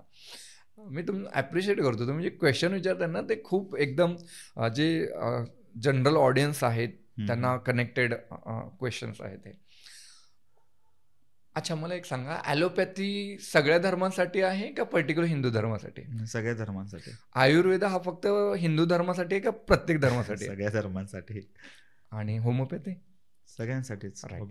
सगळ्यांचा पर्पज वेगळा फक्त, ठीक आहे. ॲलोपॅथी वेगळ्या गोष्टींसाठी पडले, बरोबर. होमिओपॅथी वेगळ्या गोष्टींसाठी चांगली, जसं मानसिकदृष्ट्या काही गोष्टी असेल होमिओपॅथी चांगली आहे. आयुर्वेद आहे दीर्घकालीन आजारासाठी चांगला आहे, परमनंट सोल्युशनसाठी चांगला आहे, आणि ॲलोपॅथी इन्स्टंटसाठी चांगले आहे, राईट. तसंच वास्तुशास्त्रामध्ये आहे. तर वास्तुशास्त्र जे आहे जर तुम्हाला परमनंट उपाय पाहिजे असेल, ठीक आहे, तर त्याच्यामध्ये तुमचं ग्राउंडपासून जेव्हा तुमची भूमिचयनपासून म्हणजे भूमी डिसाईड करण्यापासून की कुठली भूमी घ्यायला पाहिजे. अगोदरच्या काळात काय होतं की जेव्हा राजे महाराजे वगैरे असायचे, ठीक आहे, तर ते काय करायचे माहिती आहे का, एखादी भूमी चांगली आहे का नाही कसं ओळखणार? त्यांच्याकडे काही टूल्स नव्हते. आता तर आपण मॉडर्न टूल्स, मी जेव्हा स्कॅनिंग करतो तर मॉडर्न टूल्स वापरतो, काही जर्मन टेक्नॉलॉजीचे मशीन्स वापरतो त्याच्यामध्ये. बट अगोदर असं नव्हतं. मग त्यावेळी काय करायचे की दुभती गाय असेल तर ती त्या पर्टिक्युलर 5 वेगवेगळे लँड असायचे, तर तिथं सगळीकडे एक एक एक गाय सोडली जाते. कुत्रा असायचं, मांजर असायचं, घोडा असायचा. तर अशा ठिकाणी बघितलं जातं की बाबा ह्यांना 1 महिन्याचं ऑब्झर्वेशनमध्ये ठेवा की काय रिझल्ट भेटतं, की जी दूध देणारी गाय तिचं दूध कमी झालंय का वाढलंय, जो घोडा आहे तर तो व्यवस्थित आहे का, तो बसतोय, बसला की संपला, बरोबर. त्याच्यानंतर कुत्रा आहे तर तो कुत्रा किती ओरडतोय, किती नाही ओरडतोय. तर ह्या गोष्टींचं ऑब्झर्वेशन ते करून एक रिपोर्ट बनवायचे की असं असं आहे. त्याच्यामधनं मग ते राजा डिसाईड करायचं की ह्या ठिकाणी ही गोष्ट व्हायला पाहिजे, हिथं आपण भूमी निर्माण करू शकतो. अशा पद्धतीने हे भूमिचयन होतं. त्याच पद्धतीने वेगवेगळ्या गोष्टींमधनं म्हणजे भूमिचयन झालं, मग त्याच्यानंतर स्ट्रक्चरल झालं, ठीक आहे. मग आता जसं अपार्टमेंट आहे, टेम्पररी गोष्टींसाठी अपार्टमेंट ठीक आहे, रेंटल गोष्टींसाठी पण ठीक आहे, राईट. म्हणजे मला फक्त भाड्याने जायचं आहे तर जनरल वास्तुशास्त्र वापरा, काही प्रॉब्लेम नाही. पण एक 4-5 वास्तू चेंज केल्यात. मला तर असं म्हणणं आहे की जे लोक रेंटल राहतात ना ते प्रत्येक वर्षी एक घर बदला आणि चेक करा आपली कुठे प्रगती होते, कुठे प्रगती होते. आणि जिथं थोडं पण 2-3 महिने तुम्हाला फ्लक्च्युएट वाटतं ना, तुम्ही लगेच सोडा ते घर. खूप मोठं नुकसान होण्यापेक्षा छोट्या नुकसानामधून बाहेर पडा.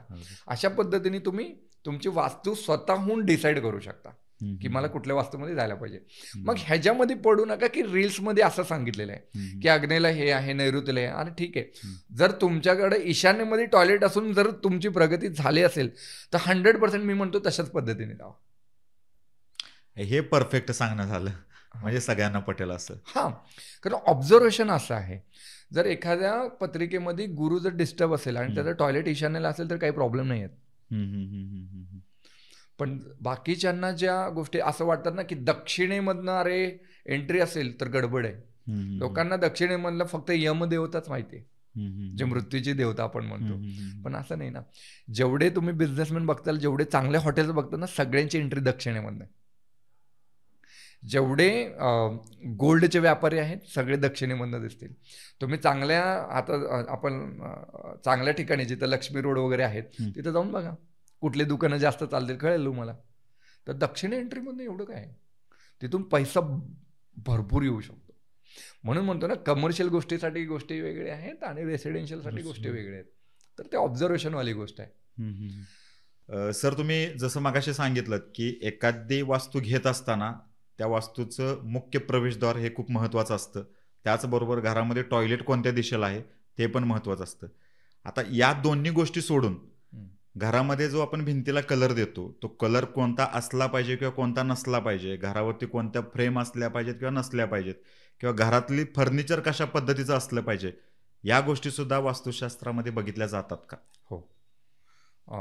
तर ह्या गोष्टीही बघितल्या जातात आणि ह्याचा इम्पॅक्ट आपल्यावरती दिसतो सुद्धा. ठीक आहे. आता बऱ्याच वेळा काय होतं की लोक कलर वेगवेगळ्या पद्धतीने करतात. ठीक आहे. बघा, मेजर लोकांना वास्तुदोष कधी चालू होतो माहिती का, जर तुम्ही स्ट्रक्चरल काही चेंजेस केला असाल. कोणी म्हणतं ना की अरे 10 वर्षापर्यंत काय नव्हतं, आत्ताच्या सडनली काय झालं.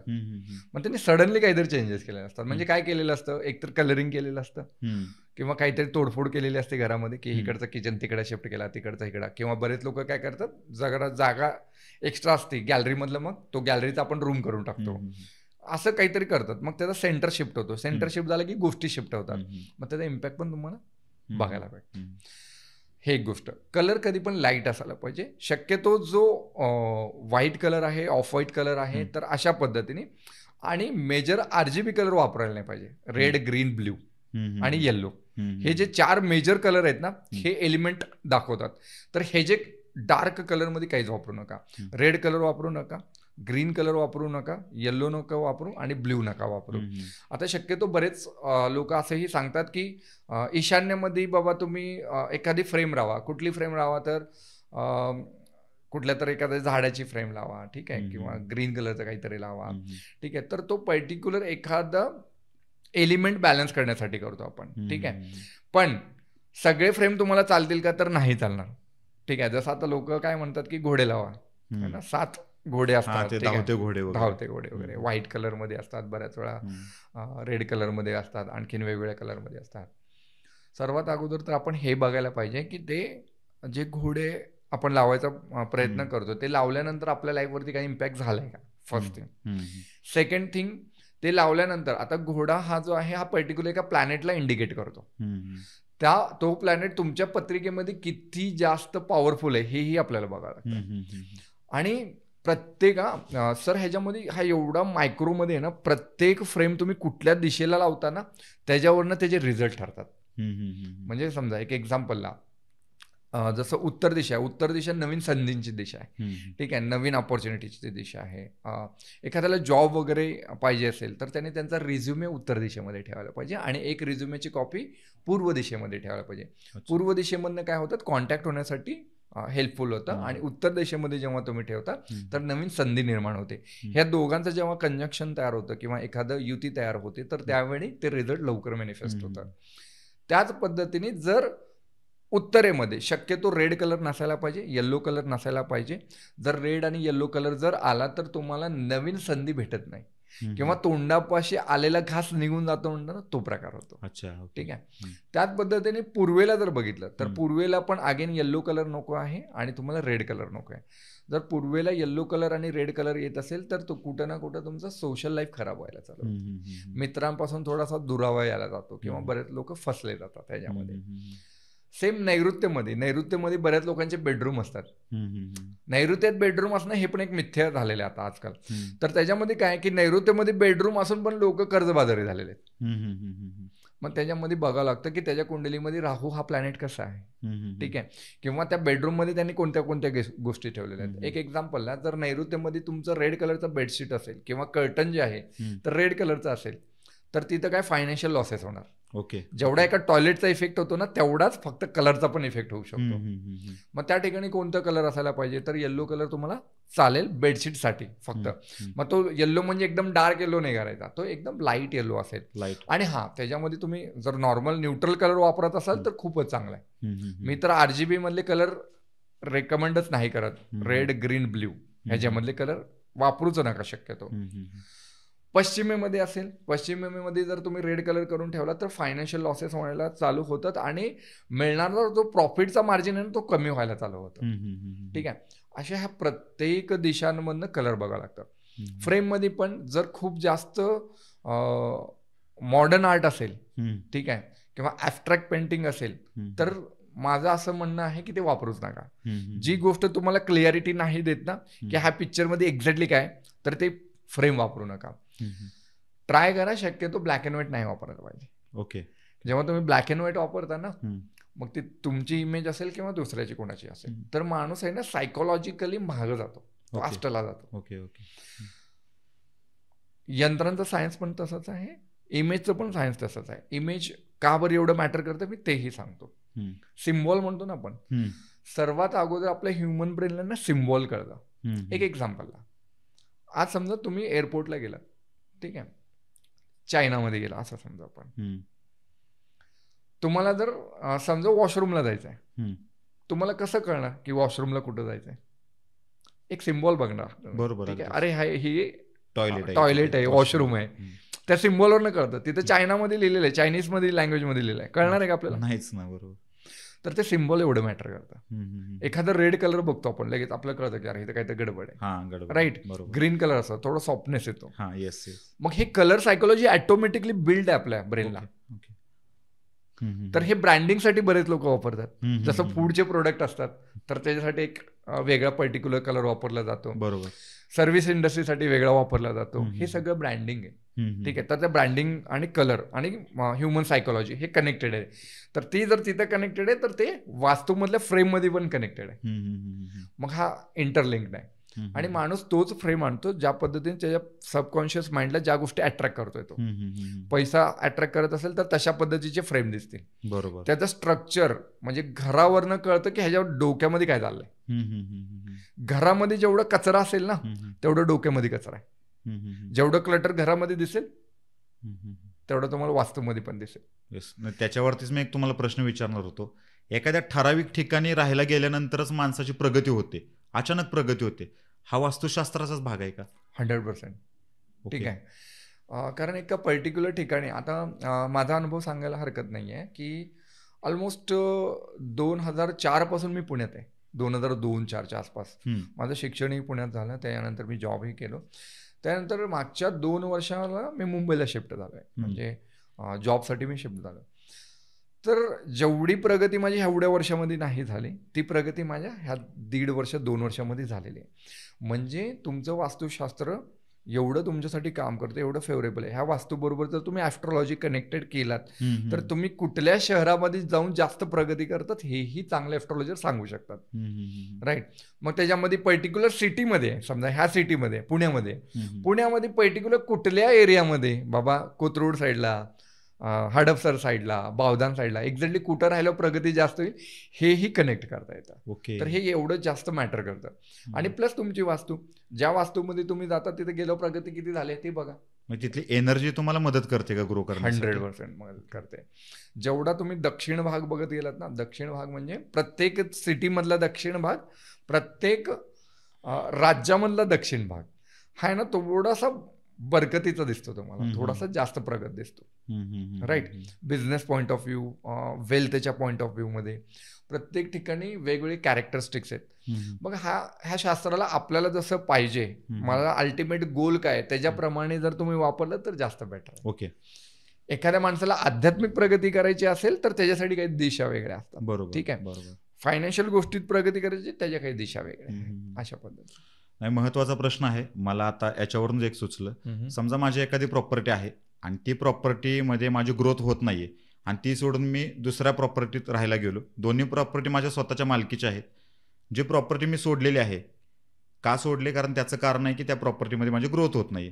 ती प्रॉपर्टी मी मोकळीच ठेवली किंवा ती कोणाला तर रेंटवरती दिली, तर त्याचा प्रभाव मी नवीन गेलेल्या वास्तूमध्ये राहायला गेल्यानंतर माझ्यावरती पडू शकतो का किंवा पडतो का?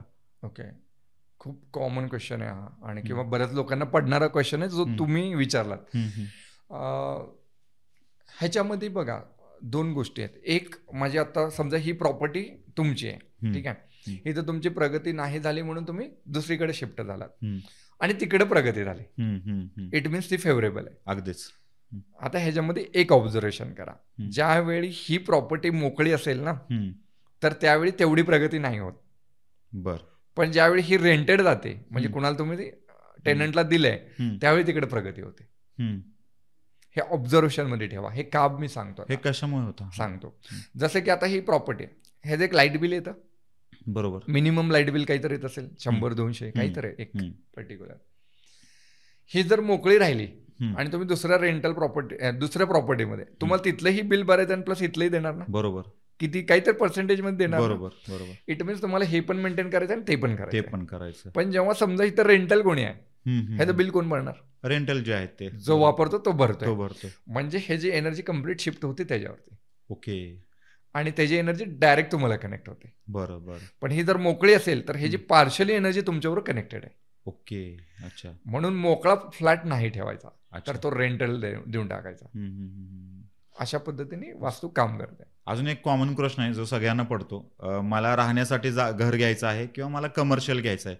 बऱ्याच वेळा काय होतं सर, की जागा स्क्वेअरमध्ये नसते, जागा त्रिकोणी असते किंवा मग षटकोनी असते. तर अशी प्रॉपर्टी घेत असताना शक्यतो टाळावं का, किंवा वास्तुशास्त्रानुसार याचा काही दोष असू शकतो का जागेचा? बऱ्याच वेळा जेव्हा षटकोनी आहे, त्रिकोण आहे, हे जे तुम्ही सांगताय, तर फ्रंट घराचा मोठा असतो जागेचा आणि मग जसं पाठीमागे जाईल तसं ते निमुळते होतात. प्रत्येक जी प्रॉपर्टी आहे ना, ते पर्टिक्युलर गोष्टींसाठी आहे. म्हणजे राहण्यासाठी योग्य आहे का? जी राहण्यासाठी योग्य ती कमर्शियलसाठी नाही, जी कमर्शियलसाठी ती राहण्यासाठी. कमर्शियलसाठी सांगा. कमर्शियलसाठी ओके आहे, काहीच प्रॉब्लेम नाही, राहण्यासाठी नाही आहे. ओके, ठीक आहे. कमर्शियल प्रॉपर्टी जेवढं तुमचं फेस मोठा असेल ना तेवढं बेस्ट आहे. फ्रंट फेस मोठा पाहिजे तुमचा. बघा ना, आपण बघतो एखादी प्रॉपर्टी, तुम्ही एखाद्या हॉटेलला थांबता, हॉटेलचा फ्रंट जेवढा मोठा असेल ना तेवढे ग्राहक जास्त येतात. बरोबर बरोबर, अगदीच राईट. पण तो फ्रंट एवढाच आहे आणि बलाढ्य मोठा आहे मागं हॉटेल, जातो का माणूस? नाही जात. बरोबर. तर हे त्याच्यामध्ये आपल्याला बघायला भेटतात.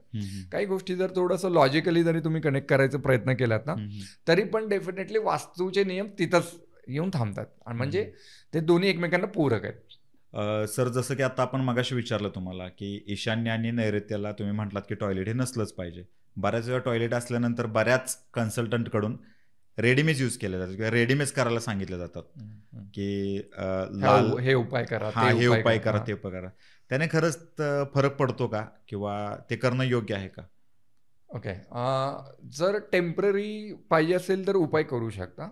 अगेन मी असं खूप काही कुणाबद्दल सांगू शकणार नाही की हे उपाय केल्यावरती ह्यांच्यावरती फरक पडू शकतो.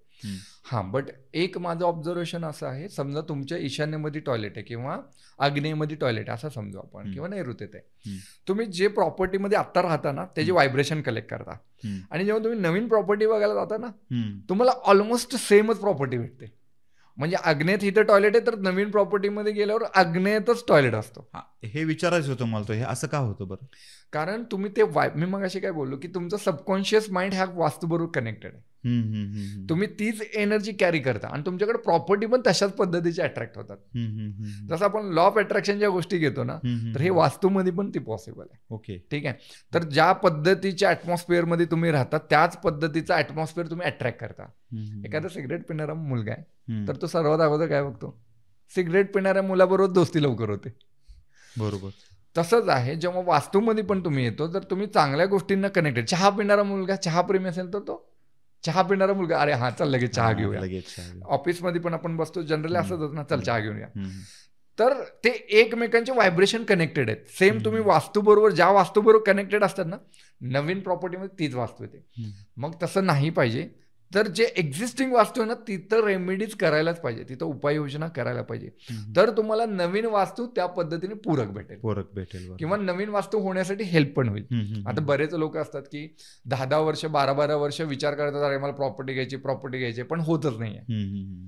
का बरं? कारण ते व्हायब्रेशन तसे कलेक्टेड नाही आहेत. मग जर तिथं करेक्ट एनर्जी जर करेक्ट केली तर डेफिनेटली तुमची नवीन वास्तू होण्यासाठी पण हेल्प होऊ शकते. घरातील श्रद्धेचं स्थान म्हणजे आपला देवारा, आपण ज्याला देवघर म्हणतो, ते देवघर कोणत्या दिशेला असलं पाहिजे आणि साधारणतः देवघराची रचना कशा पद्धतीने असली पाहिजे?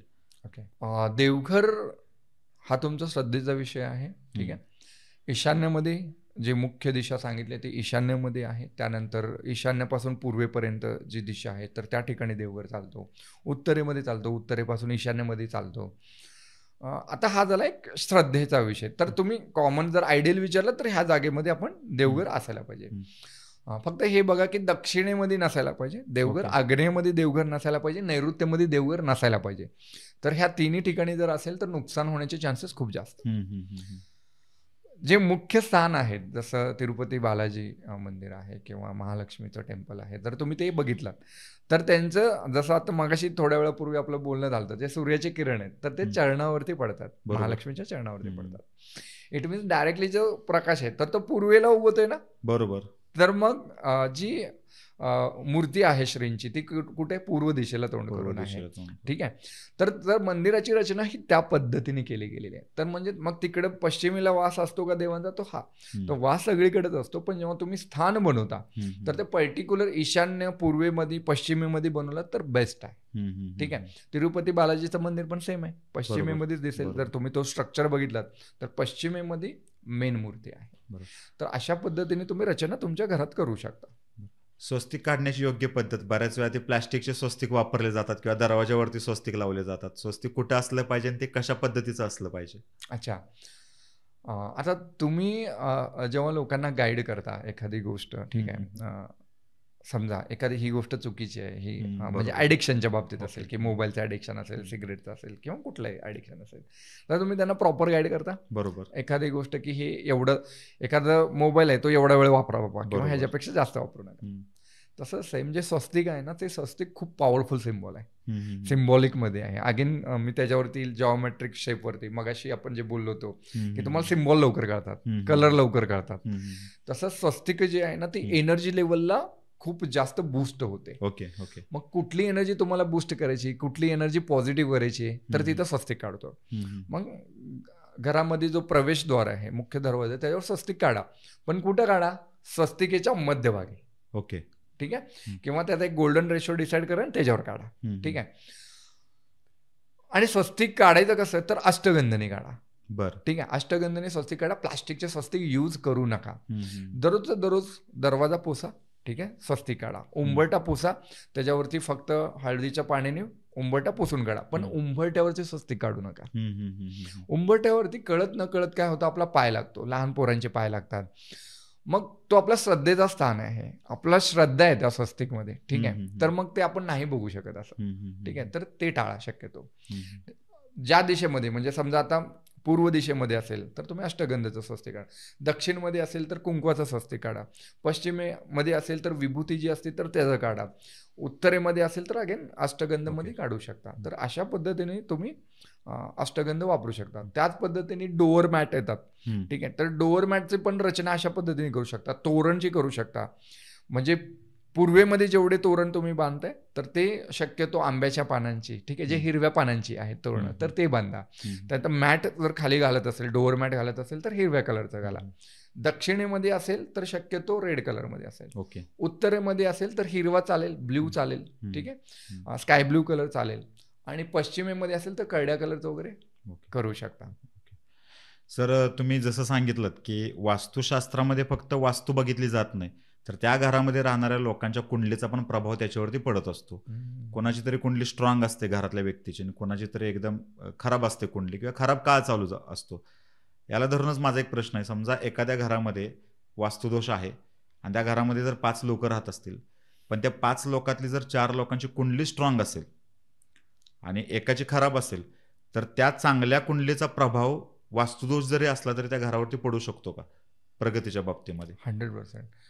तुम्ही हा जो क्वेश्चन विचारला ना, हा ऍक्च्युली जे खूप जास्त चांगले एक्सपर्ट ज्योतिषी आहेत त्यांच्याकडनं अपेक्षित असतो. अच्छा. ठीक आहे. आणि तो तुम्ही क्वेश्चन विचारलात, आणि हा खूप टफ पण क्वेश्चन आहे. म्हणजे हा एवढा इझी क्वेश्चन नाही की ज्याच्यामध्ये मी लगेच आन्सर देईल तुम्हाला. पण मी सांगतो तुम्हाला.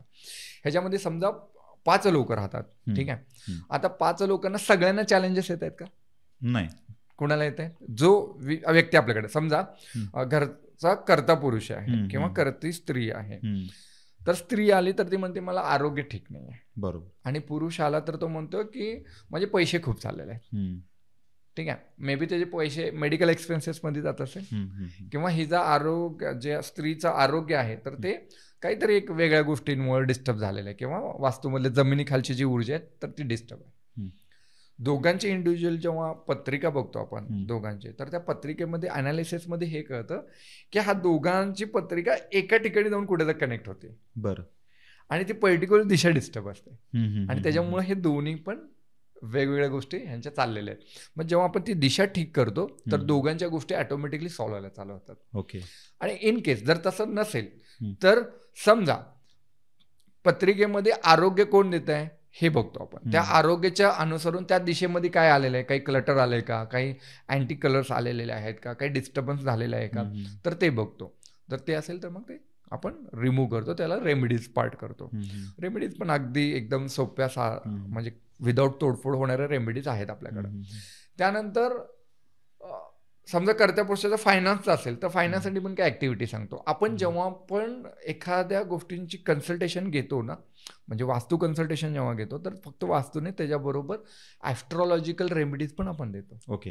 कारण ॲस्ट्रॉलॉजी जे आहे ना, तर ॲस्ट्रॉलॉजी हे तुम्ही कसं वागायला पाहिजे हे सांगतात. तुमची लाईफस्टाईल कशी असायला पाहिजे ते सांगितलं जातं. मग त्याच्या अनुसरून त्याला ऍक्टिव्हिटीज दिली जातात. म्हणजे बाबा तू घरच्या भावाबरोबर संबंध चांगले ठेव, ठीक आहे, त्याच्याबरोबर भांडण नाही करायला पाहिजे, किंवा वाईफ बरोबर संबंध चांगले ठेवायला पाहिजे, किंवा मेमिक्री नाही करायला पाहिजे. तू बरेच वेळा कळत न कळत मेमिक्री करतात लोक. तर मेमिक्री जेव्हा करतात तर त्यावेळी समजा त्याचा बुध डिस्टर्ब असेल, चांगला नसेल प्रॉपर्टीमध्ये, तर तो नुकसान द्यायला चालू करतो. अशी खूप छोटे छोटे गोष्टी आहेत जे आपल्याला सांगावं लागतात. मग ते म्हणतात, आणि नेमकं माणसाला जर नुकसान होत असेल ना, त्याला विचारतो मी, अरे तो हे करतो का, मेमिक्री करतो का? हा, मी खूप करतो. मग ते त्याच्या लाईफस्टाईल, त्याच्या स्वभावामध्ये तो चेंजेस आणायला लागतात. जेव्हा तिथं चेंजेस व्हायला लागलात ना, तर इनडायरेक्टली तुमची पत्रिका करेक्ट व्हायला चालू होते. बरोबर. त्या पत्रिकेप्रमाणे तुम्ही वागायला चालू होता, मग रिझल्ट प्रॉपर येतो. सर, एक अतिशय ज्वलंत आणि विचार करायला लावणारा प्रश्न मी तुम्हाला विचारतोय. आजकाल तुम्ही बघताय की बऱ्याच वेगवेगळ्या प्रकारच्या अंधश्रद्धा फैलावत चाललेत, ज्याला आपण भोंदूगिरी वगैरे म्हणतो.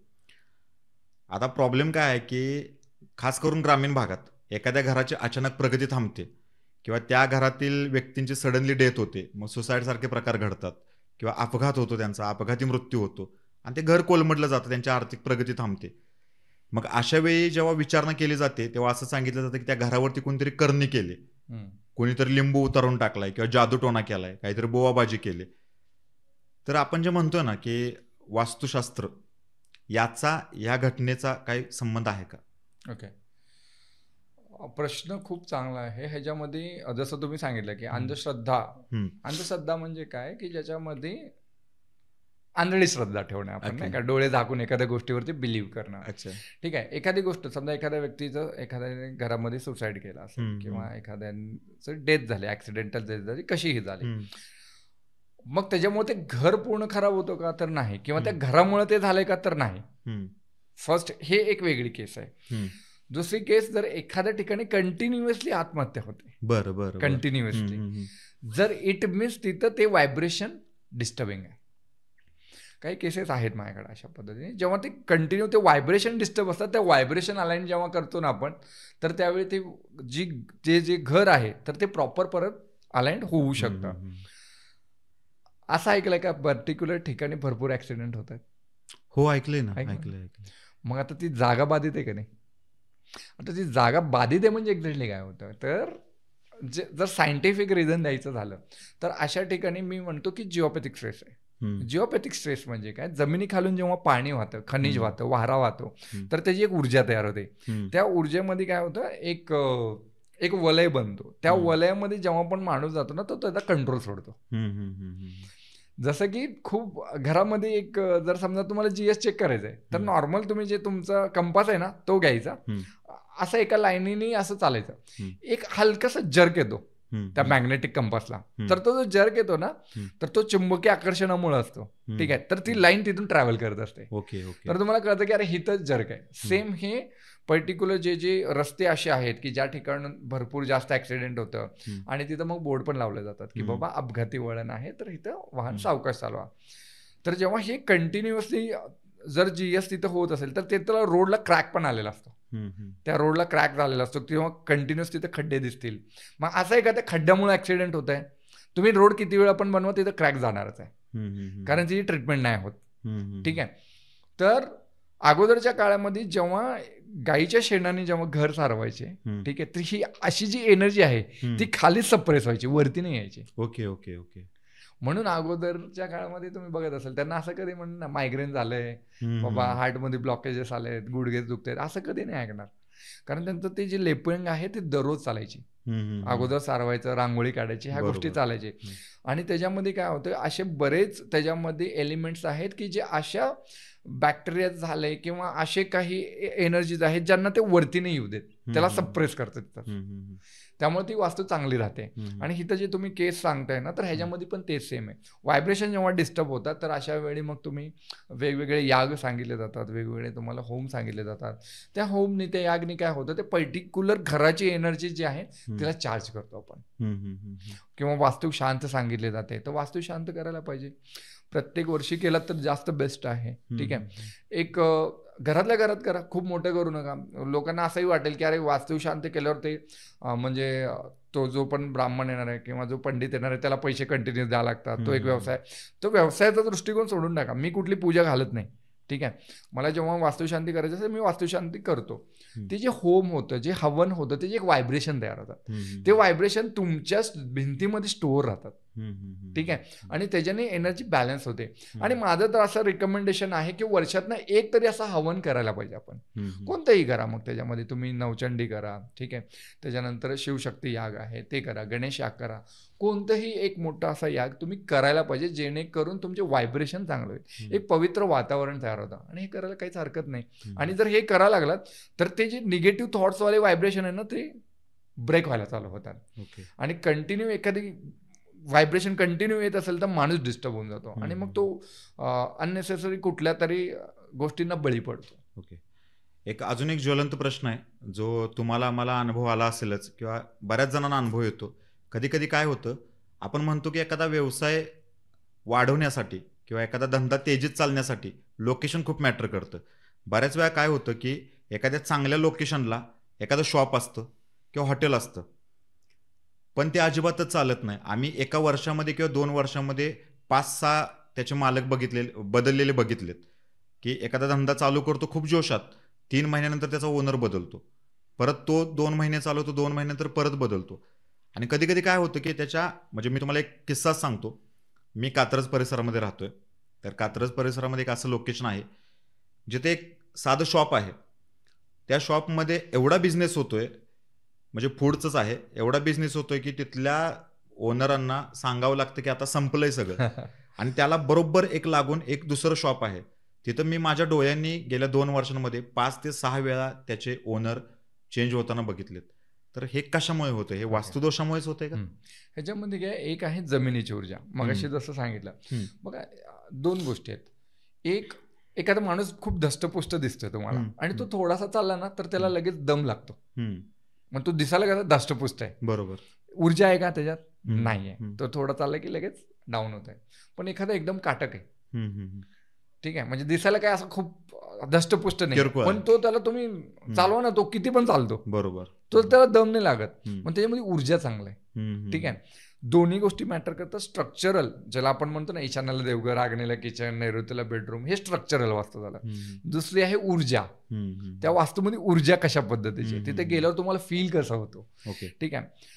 त्या जमिनीमध्ये ती ऊर्जा असते. तुम्ही जर बघितलं ना, एखाद्या पर्टिक्युलर ठिकाणी एक जण गाडा टाकलेला असतो, वडापावचीच गाडी असते, पण त्याचा वडापाव एवढा चालतो की त्याला तुम्ही जसं म्हणताय अरे बास संपलंय आता, हे सांगावं लागतं. किंवा बऱ्याच वेळा असं बघतात की बऱ्याच चौकामध्ये एक नाश्त्याचा हे असतो की इडली, पोहे, उपमा असं असतो की अरे तो जसा चालू होतो लगेच संपून जातं गोष्टी, बरोबर. मग तिथं त्या जमिनीमधली तिथे ऊर्जा आहे तेवढी. आणि असं नाही की तो क्वांटिटी वाढवत नाही, तो कंटिन्यू क्वांटिटी वाढवतोय, वाढवून पण ते संपतं. म्हणजे लिटरली अशी गोष्ट येते बऱ्याच ठिकाणी असं आहे की लोक वेट करतात हा दुकान कधी उघडणार, मी कधी एकदा नाश्ता घेऊ. मग ह्या त्या जमिनीची ऊर्जा आहे. ऑब्व्हियसली त्याचा पण एक आर्ट आहे, तो जो बनवतो ते तर आहेच आहे, प्लस त्या जमिनीची ऊर्जा. पण त्याच जमिनीवरनं सोडून जर तो दुसरीकडे जर शिफ्ट होत आहे तर त्याच्या बिझनेसमध्ये त्याला डिफरन्स दिसेल, तर तो डाऊन जाईल किंवा अप जाईल, दोन्हीपैकी एक. म्हणून एखाद्या पर्टिक्युलर ठिकाणी जर काही होत नसेल, कंटिन्यू जर चेंज होत असेल. आता एक जस्ट रिसेंटली मी मागच्या वीकमध्ये एक व्हिजिट केली होती, सेम हॉटेल इंडस्ट्रीमधलेच. तर तिथे ना कंटिन्यू ओनर चेंज झाले. म्हणजे ते म्हणले की सर मी मागच्या 10 वर्षात बघितलो ह्या वास्तूमध्ये 1 ते 2 वर्षामध्ये कोणी राहिलंच नाही, कंटिन्यू चेंज झालं. आणि मागच्या 5 वर्षापासून मी इथंच आहे. बरोबर. मी त्याला एकच गोष्ट विचारलो की सर ह्या एवढ्या वर्षामध्ये ज्या लोकांनी पण घेतलं ना त्यांचं किचन इथं होतं आणि तुम्ही वास्तू घेतल्या हे किचन इथून इथं शिफ्ट केलं, खरं आहे का नाही? तो म्हणला सर 100% बरोबर आहे.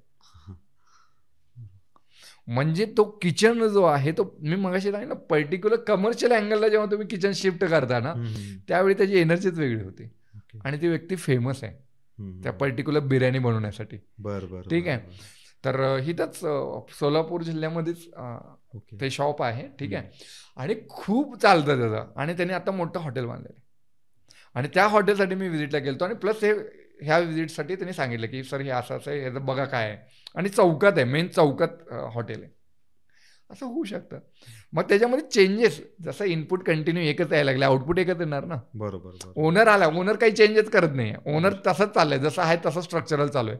पण त्यांनी जर एखाद्या चांगल्या कन्सल्टंटला बोलून जर त्याचा ॲडवाईस घेतला, त्याच्या चार्टप्रमाणे जर ती गोष्ट अलाइन घेतली 100% ते सक्सेस होऊ शकतं. पण जिथं एनर्जी कम्प्लीट डेडच आहे तिथं काहीच करू शकत नाही. ओके. राईट. मग तिथं मग नाही घातलेलंच बरं आहे. पण ह्याच्यासाठी पण तुम्हाला कन्सल्टंट लागेल ना, की ॲटलीस्ट सांगावं लागेल की अरे इथं नको करू, हे होणारा जो नुकसान आहे त्याच्यापासून वाचाल. अगदीच. आम्ही तेच बोलणार होतो तुम्हाला. बऱ्याच वेळा असं होतं की एखाद्या प्राईम लोकेशनला घर सुद्धा असतं, त्या घरामध्ये कोणीच राहत नाही किंवा ते विकायला जरी काढलं तरी कोणी घेत नाही. कदाचित तुम्ही म्हणता तेच कारण असावं. शेवटचा प्रश्न सर विचारतोय मी तुम्हाला. मी जागा घेतले, मी घर बांधतोय, पण होतोय प्रॉब्लेम काय की माझ्या घरासमोर येऊन रस्ता संपतोय, त्याला आपण कॉर्नर जागा म्हणतो, आणि तिथून कुठेतरी डाव्या बाजूला किंवा उजव्या बाजूला रस्ता जातोय. तर अशा ठिकाणी जर जागा असेल किंवा जर जागा घेतली असेल आणि जर तिथे बांधकाम तुम्हाला करायचं असेल तर ते केलं पाहिजे का? 100%. ह्याच्यामध्ये ना ती डेड एंड तुम्ही सांगताय, डेड एंडला जिथं येतो जो टी पॉईंट बनतोय, ठीक आहे, टी पॉईंटच्या समोर रस्ता जातोय तिथं एंड आहे. खूप चांगला क्वेश्चन आहे. दुसरी गोष्ट, बरेच वास्तू कन्सल्टंट माझ्या विरोधात बोलू शकतील की ह्यांना काय माहिती आहे म्हणून. असंही असू शकतं किंवा ज्याला लॉजिकल पटेल तर तो गोष्ट ऍक्सेप्ट पण करेल, जर चांगला कन्सल्टंट ऍक्सेप्टन्स जर ठेवत असेल तर. ह्याच्यामध्ये काय होतं की एखादी गोष्ट डेड एंड, अगोदर रस्ता जो आहे, रस्ता बरं शास्त्र कधी बनलं? खूप अगोदरपासून आहे. डेड एंडमध्ये आपण सगळे, एखादा हॉल असेल त्याच्यामध्ये झोपायचो आपण सगळेजण. अगोदरच्या काळामध्ये जेवढा पण प्रवास व्हायचा तो प्राण्यांनी व्हायचा, म्हणजे बैलगाडी असेल, घोडागाडी असेल, ह्याच्यानी. जर समजा त्यांचा कंट्रोल सुटला, कुठं जाईल ते? डायरेक्ट सरळ जाईल. बरोबर. तिथे जेवढे पण लोक असतील काय होईल, त्यांच्यावरून गाडी जाईल किंवा काहीतरी असा अपघात होईल ज्याच्यामध्ये सगळ्यांचा मृत्यू होऊ शकतो. आणि त्याच्यामध्ये लिहिलेलं स्पष्ट की मृत्यूहानी होते, म्हणजे जीव जाऊ शकतो तो टी पॉईंटला. दुसरी गोष्ट, जर गाडी आली, समजा एखादी 4 व्हीलर आली, डायरेक्ट आली, समजा एखाद्या असे इन्सिडेंट झाले की ब्रेक फेल झाला किंवा कंट्रोल सुटला, देन काय होईल? अगेन ते घुसेल डायरेक्टली. ट्रक असेल, गाडी असेल, काही असेल, बरोबर, अगेन मृत्यूहानी होईल. अगदीच. जर लॉजिकली जर विचार केला तर हा त्याच्या मागचा रिझन आहे. ओके. ठीक आहे. पण त्याच्यामध्ये जर तुम्ही प्रॉपर प्रोटेक्शन करताय, अगोदर त्या घराच्या अगोदर एक 5-6 गतिरोधक बनवताय, ठीक आहे, जेणेकरून स्पीड डाऊन होईल, देन हे खूप कमी पॉसिबिलिटीज आहेत की त्याचा इफेक्ट तुम्हाला भेटेल. बरोबर. अगदीच. प्रत्येक गोष्टीला आहे ना बारकाईने विचार करायला पाहिजे. म्हणजे एखाद्याने सांगितलं म्हणून तसंच करावं असं नाही, तर ते शास्त्र का सांगितले हे जेव्हा तुमचा बारीक अभ्यास होईल ना, त्यामुळे तुम्ही ऍक्च्युअली वास्तू कन्सल्टंट, मग त्यामुळे तुम्ही समाजाला काहीतरी देऊन जाता. अदरवाईज थोटांड तर आहेच. मग मी काही तर करेल, मग म्हणेल ह्या डोअरवरती ही फ्रेम लावा, मग असा आरसा लावा, मग ह्याच्याने बरं होईल. अरे नाही, पण रिझन काय, का बरं सांगितलेलं आहे, हे ज्यावेळी तुम्हाला कळेल ना, देन तुम्ही त्या वास्तूला करेक्ट करण्यासाठी ना एक प्रॉपर टूल, प्रॉपर एखादी एनर्जीज वापरू शकता. अगदीच. ते नाहीच माहीत तर मग काय करणार? सर, मी मुद्दामहून तुम्हाला काही चॅलेंजिंग क्वेश्चन विचारले होते. खरं तर या पाठीमागचा उद्देश असा होता की तुमचा अभ्यास किती आहे हे आम्हाला कळावं. आणि मी आज प्रामाणिकपणे एक गोष्ट सांगतो की वास्तुशास्त्राबद्दल इतका प्रचंड अभ्यास असणारी व्यक्ती मी माझ्या आयुष्यात पहिल्यांदाच बघितले. निश्चितच तुमच्या या नॉलेजचा, तुमच्या या ज्ञानाचा, तुमच्या या अनुभवांचा फायदा आपल्या ऑडियन्सला होईलच. जर तुम्हालाही वास्तुशास्त्राबद्दल जाणून घ्यायचं असेल किंवा तुमच्या घरामध्ये काही वास्तुदोष असतील किंवा तुम्ही खूप मेहनत करताय पण तुम्हाला वाटतंय की त्या मेहनतीनुसार आउटपुट निघत नाहीये, तर निश्चितच काहीतरी असू शकतं. सरांचे डिटेल्स आपण डिस्क्रिप्शनमध्ये देतोयच, कमेंट्समध्ये पण देतोय. सरांशी तुम्ही नक्की संपर्क करा, ते तुम्हाला नक्की मदत करतील. पुन्हा एकदा सर तुम्ही इथे आलात आणि तुमचं जे काही तुमच्याकडे नॉलेज आहे, जो काही अनुभव आहे तो आमच्या ऑडियन्सला सांगितलात, त्याबद्दल तुमचे खूप खूप आभार. आणि पुन्हा अजून एक नवीन आपण एपिसोड घेऊन येऊ, त्याच्यामध्ये एका वेगळ्या विषयांवरती चर्चा करू. तुर्तास धन्यवाद. थँक्यू. धन्यवाद. खूप छान वाटलं. आणि एवढं लॉजिकली क्वेश्चन विचारणं म्हणजे एखादं पॉडकास्टरची जी क्वालिटी असते तर ती सगळी बघितली मी तुमच्यात. एखादं चांगलं क्वेश्चन विचारल्यावरती एखादा माणूस चांगला आन्सर देऊ शकतो. आणि तुम्ही जे पर्स्पेक्टिव्ह तुमचा जो होता, तुमचा जो विजन आहे की तुमच्या ऑडियन्ससाठी की माझ्या ऑडियन्सला हा प्रश्न पडत असेल बरोबर किंवा जो मला पडतोय, हे क्वेश्चन विचारणं पण एक आर्ट आहे. बरोबर. ठीक आहे. आणि तुम्ही जसं क्वेश्चन विचारणार तसा समोरचा माणूस तुम्हाला रिस्पॉन्ड करणार आहे. तर खूप खूप धन्यवाद. आणि तुम्ही मला ह्या शोमध्ये इन्व्हाइट केलात. आणि नक्कीच जर तुमच्या ऑडियन्सला आणखीन कुठल्या टॉपिकवरती, वास्तू झालं, ॲस्ट्रॉलॉजी झालं, ह्या विषयांवरती जर जाणून घ्यायचं असेल, त्यांनी जर ते टॉपिक जर सांगितले तर डेफिनेटली आपण त्याच्यावरती काम करूया. नक्कीच नेक्स्ट एपिसोडमध्ये आपण त्याच्यावरती नक्की चर्चा करू. तुर्तास धन्यवाद. थँक्यू. जय गुरुदेव. जय गुरुदेव.